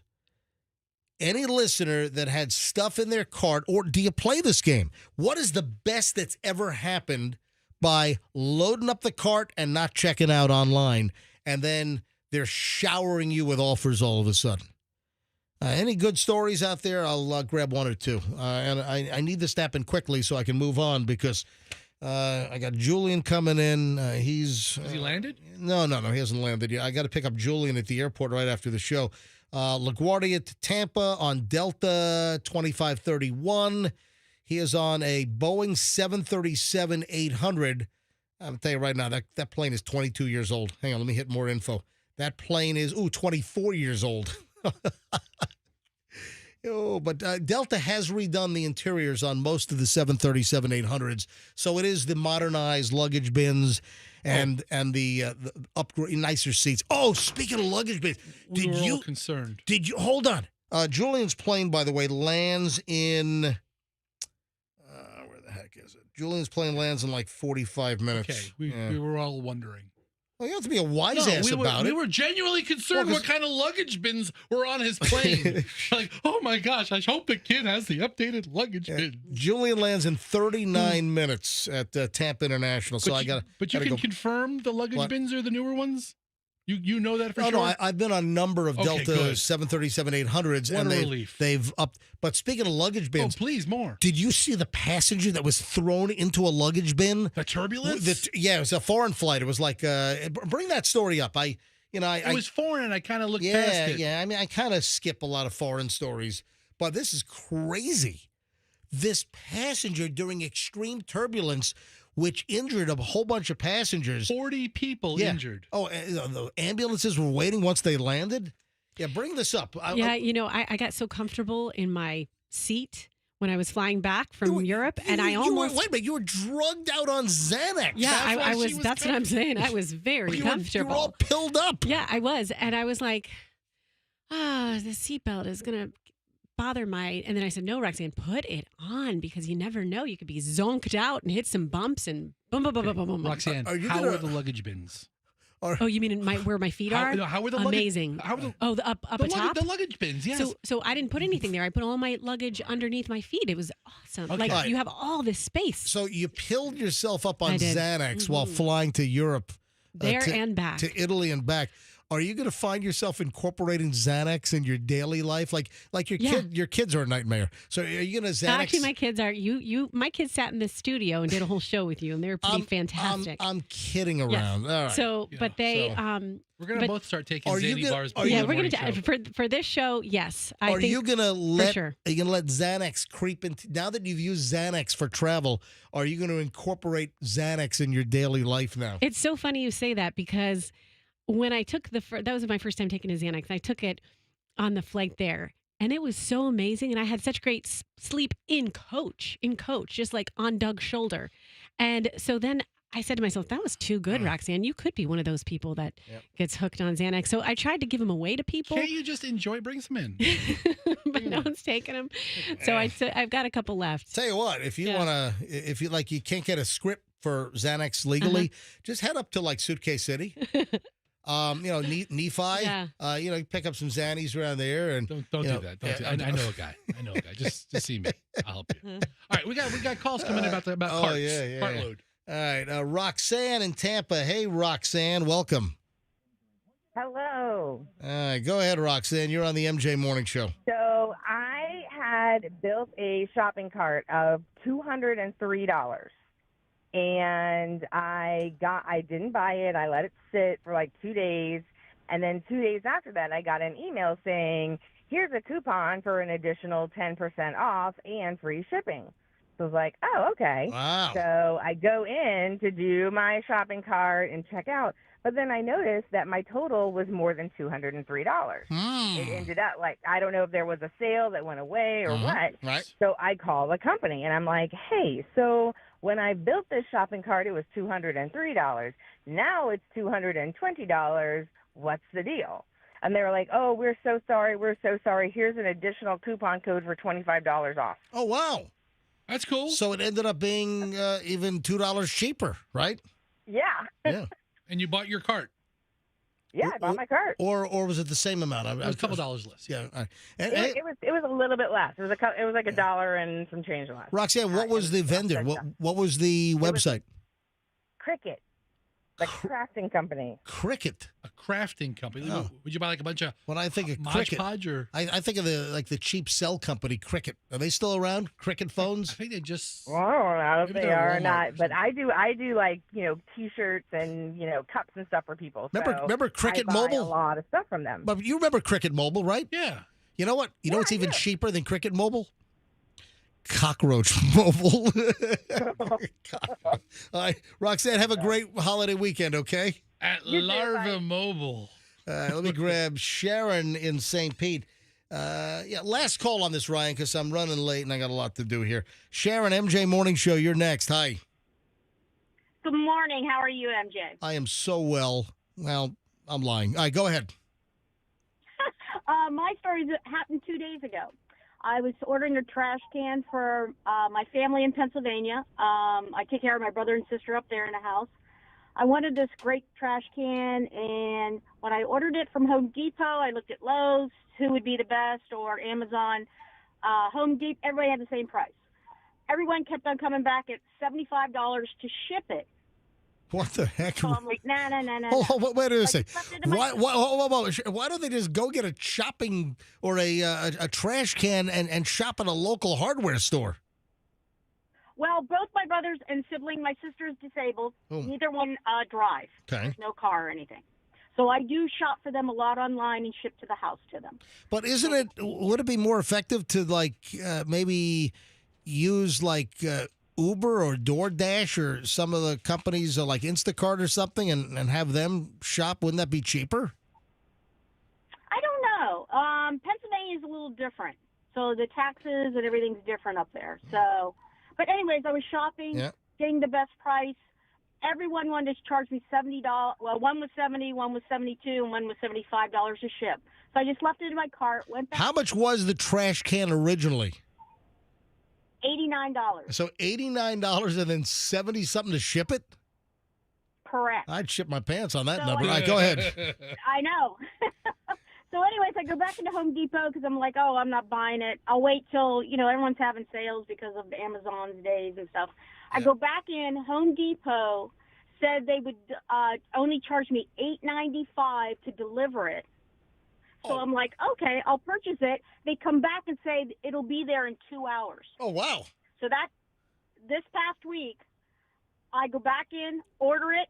They had it within 2 hours for $8.95 shipping. Not bad. There you go. Yeah. So I guess it's true. Just let it sit in the shopping cart and see what happens. Let it fester. Let it rot in the shopping cart for a little bit. Exactly. No pun intended on that one. Great story. Thank you. You're welcome. You have a great weekend and a good holiday. You too. Thanks for listening to the MJ Morning Show. So that's the deal. Apparently, when you let stuff sit in the cart, they'll come back at you with good offers because they want you to purchase. They don't want you to be just a lurker and a stalker to your, to their website. When we get back, I got to deal with upflation. I got to deal with, there's an Amazon Prime item that I want to talk about in just a second. Also, I mentioned Costco and meats. We got to have some meat talk. And this has to do with pounding your meat. All right. So I'll explain coming up in just a few minutes. Also, some celebrity items. Somebody has postponed their tour. Big name. Tour is off, like mid-tour because of health issues. And then Pink also has a problem. So we'll get into 2 celebrity health issues. Got a lot of stuff in the final chunk of the MJ Morning Show next here on Q105. So whatever you do not move. Let me tell you what's a great thing to do today, tomorrow, this weekend.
More is this classical piece in D minor from Boccherini.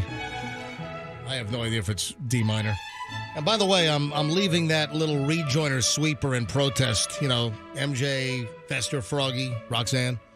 I'm leaving Froggy on. That's part of my protest. I'm not changing anything. I'm leaving all the Froggy stuff on. What do you think? I'm all for it. Yeah, Go for it. Same over here. We have a little bit of an issue with a major celebrity postponing their tour because of health issues. This broke yesterday afternoon. Did that tour roll through here yet?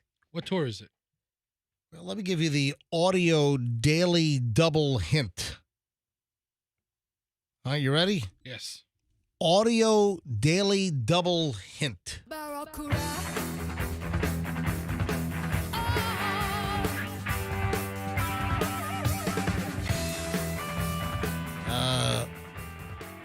You know what band I'm talking about now? Roxanne? What band am I talking about? Oh, Barracuda. I can't think of it. Stevie Nicks.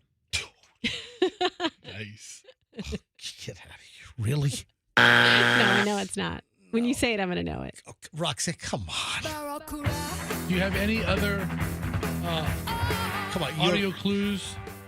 Well, I asked for other ones to be put up here, but they were not.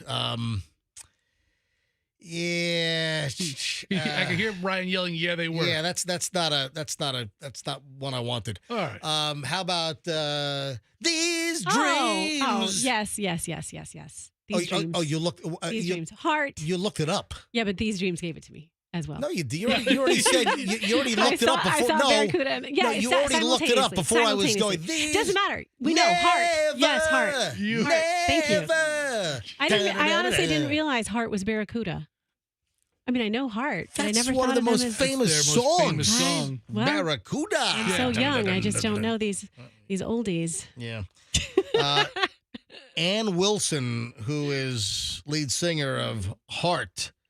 Story came out yesterday afternoon that she was diagnosed with cancer and that the Royal Flush Tour is going to be postponed. Yeah, statement came out that Ann Wilson, who's 74, had a cancerous growth removed, and her doctor suggested that she also undergo preventative chemotherapy. Okay. Yeah. So is that, you can say, what, it's preventive or preventative, right? I think both are acceptable. Yeah, I've heard both. Preventative. Yeah. So she's going to undergo chemo, and she's going to need to take time off to fully recover. to the ticket buyers, I really do wish we could do these gigs. Please know that I'm absolutely going to be back on stage in 2025. My team is getting those details sorted, and we'll let you know the plan as soon as we can. She says this is merely a pause. I have much more to sing. Okay. Yeah, over 50 shows in dozens of cities across the country and Canada, are affected by the postponement. So they were in Tampa back in April with Cheap Trick. Yeah, all right. So they already played Tampa. That's right. Like April, toward the end of April. Yeah, no offense to Ann, but I would have rather have seen Cheap Trick than Heart. But listen, Heart's good. I enjoy Heart, but Cheap Trick does it more for me. And also, the European leg has been canceled. They had a time-sensitive routine procedure.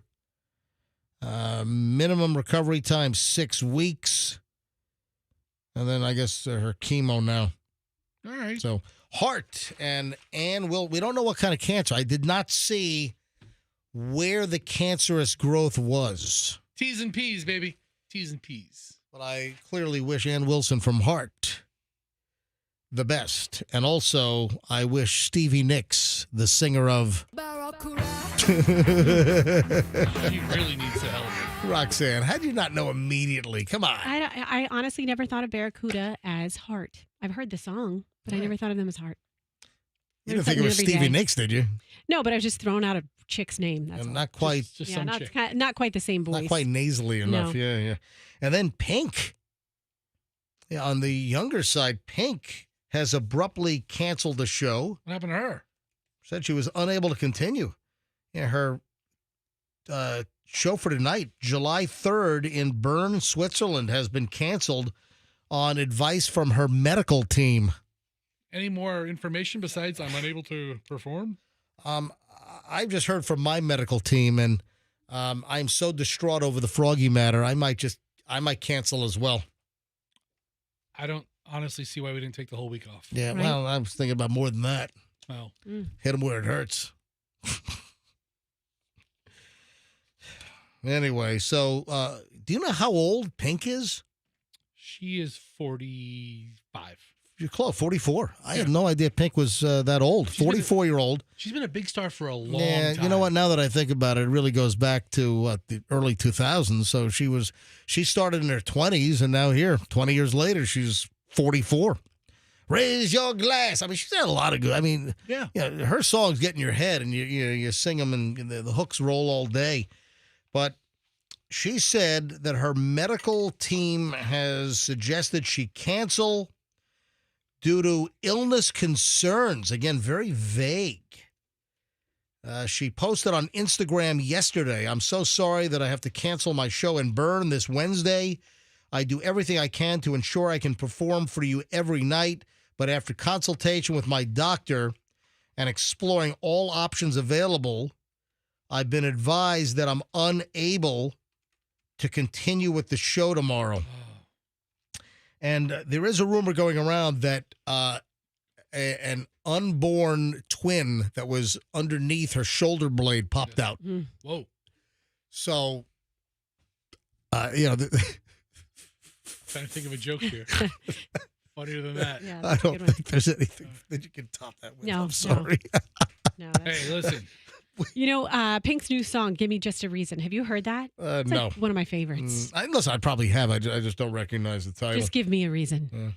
Anyway, so I wish Pink the best, because I find Pink to be a quality performer. T's and P's to both Ann Wilson and Pink. That's a new thing I'm trying to get to take off. T's and P's. T's and P's? It's short for thoughts and prayers. Oh, look at that. T's and P's. I just invented it over the weekend. Very nice. And I would like for it to trend. So feel free, people, instead of saying, thoughts and prayers, to T's and P's. Or you could just say TNA. No. If you really want to get him in a better mood.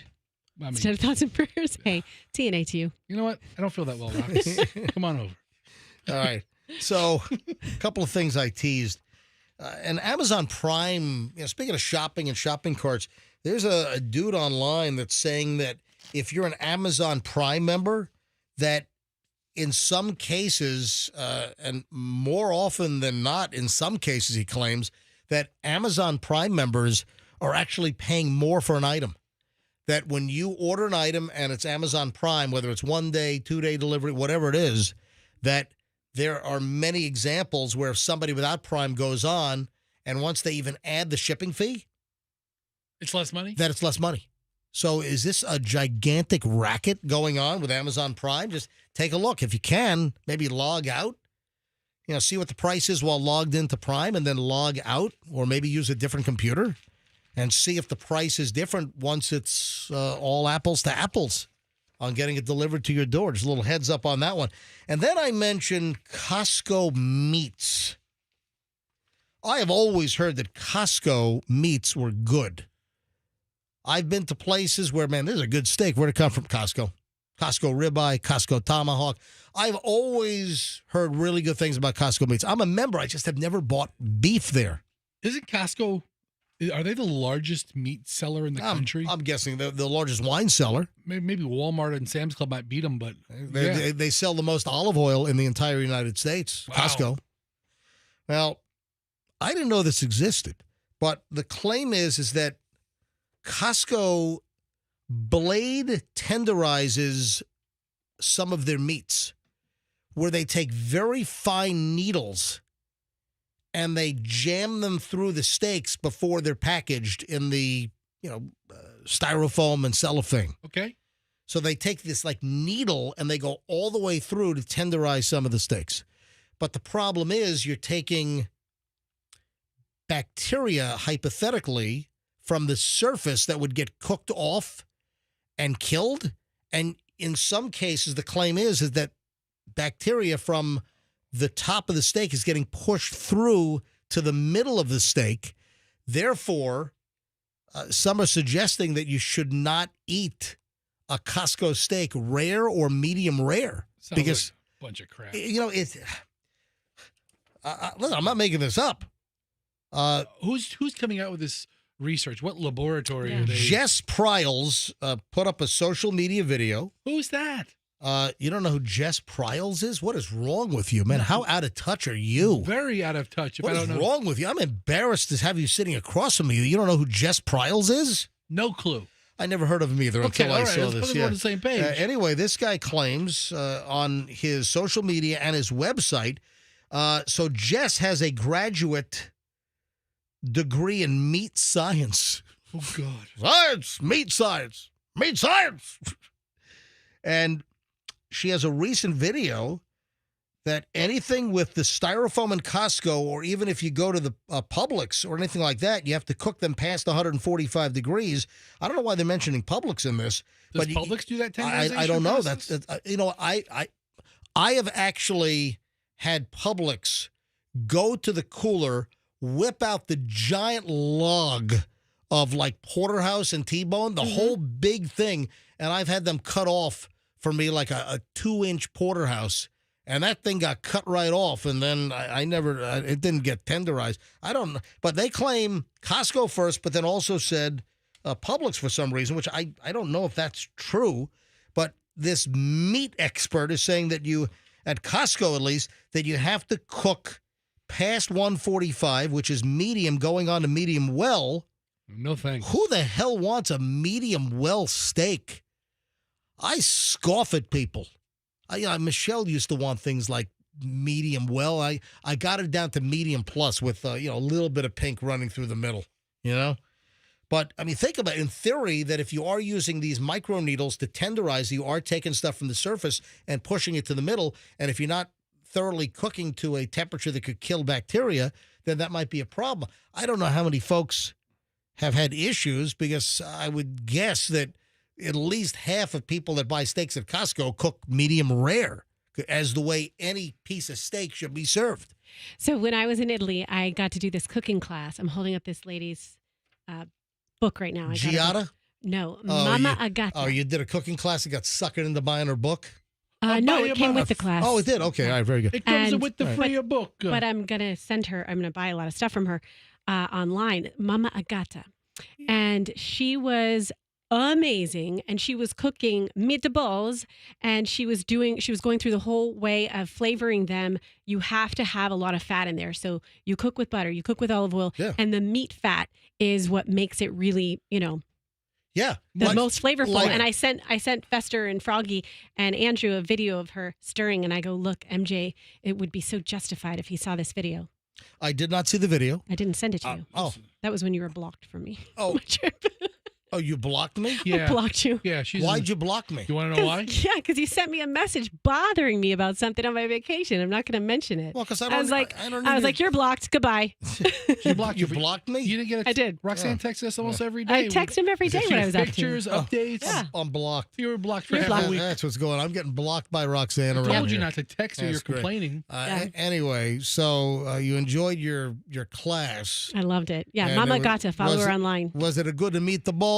It was a delicious meatball and eggplant. We were there for like 7 hours. Did she Did she do pasta as well? Yes. Did she talk about bronze dye pasta? No. Well, then she doesn't know what the hell she's talking about.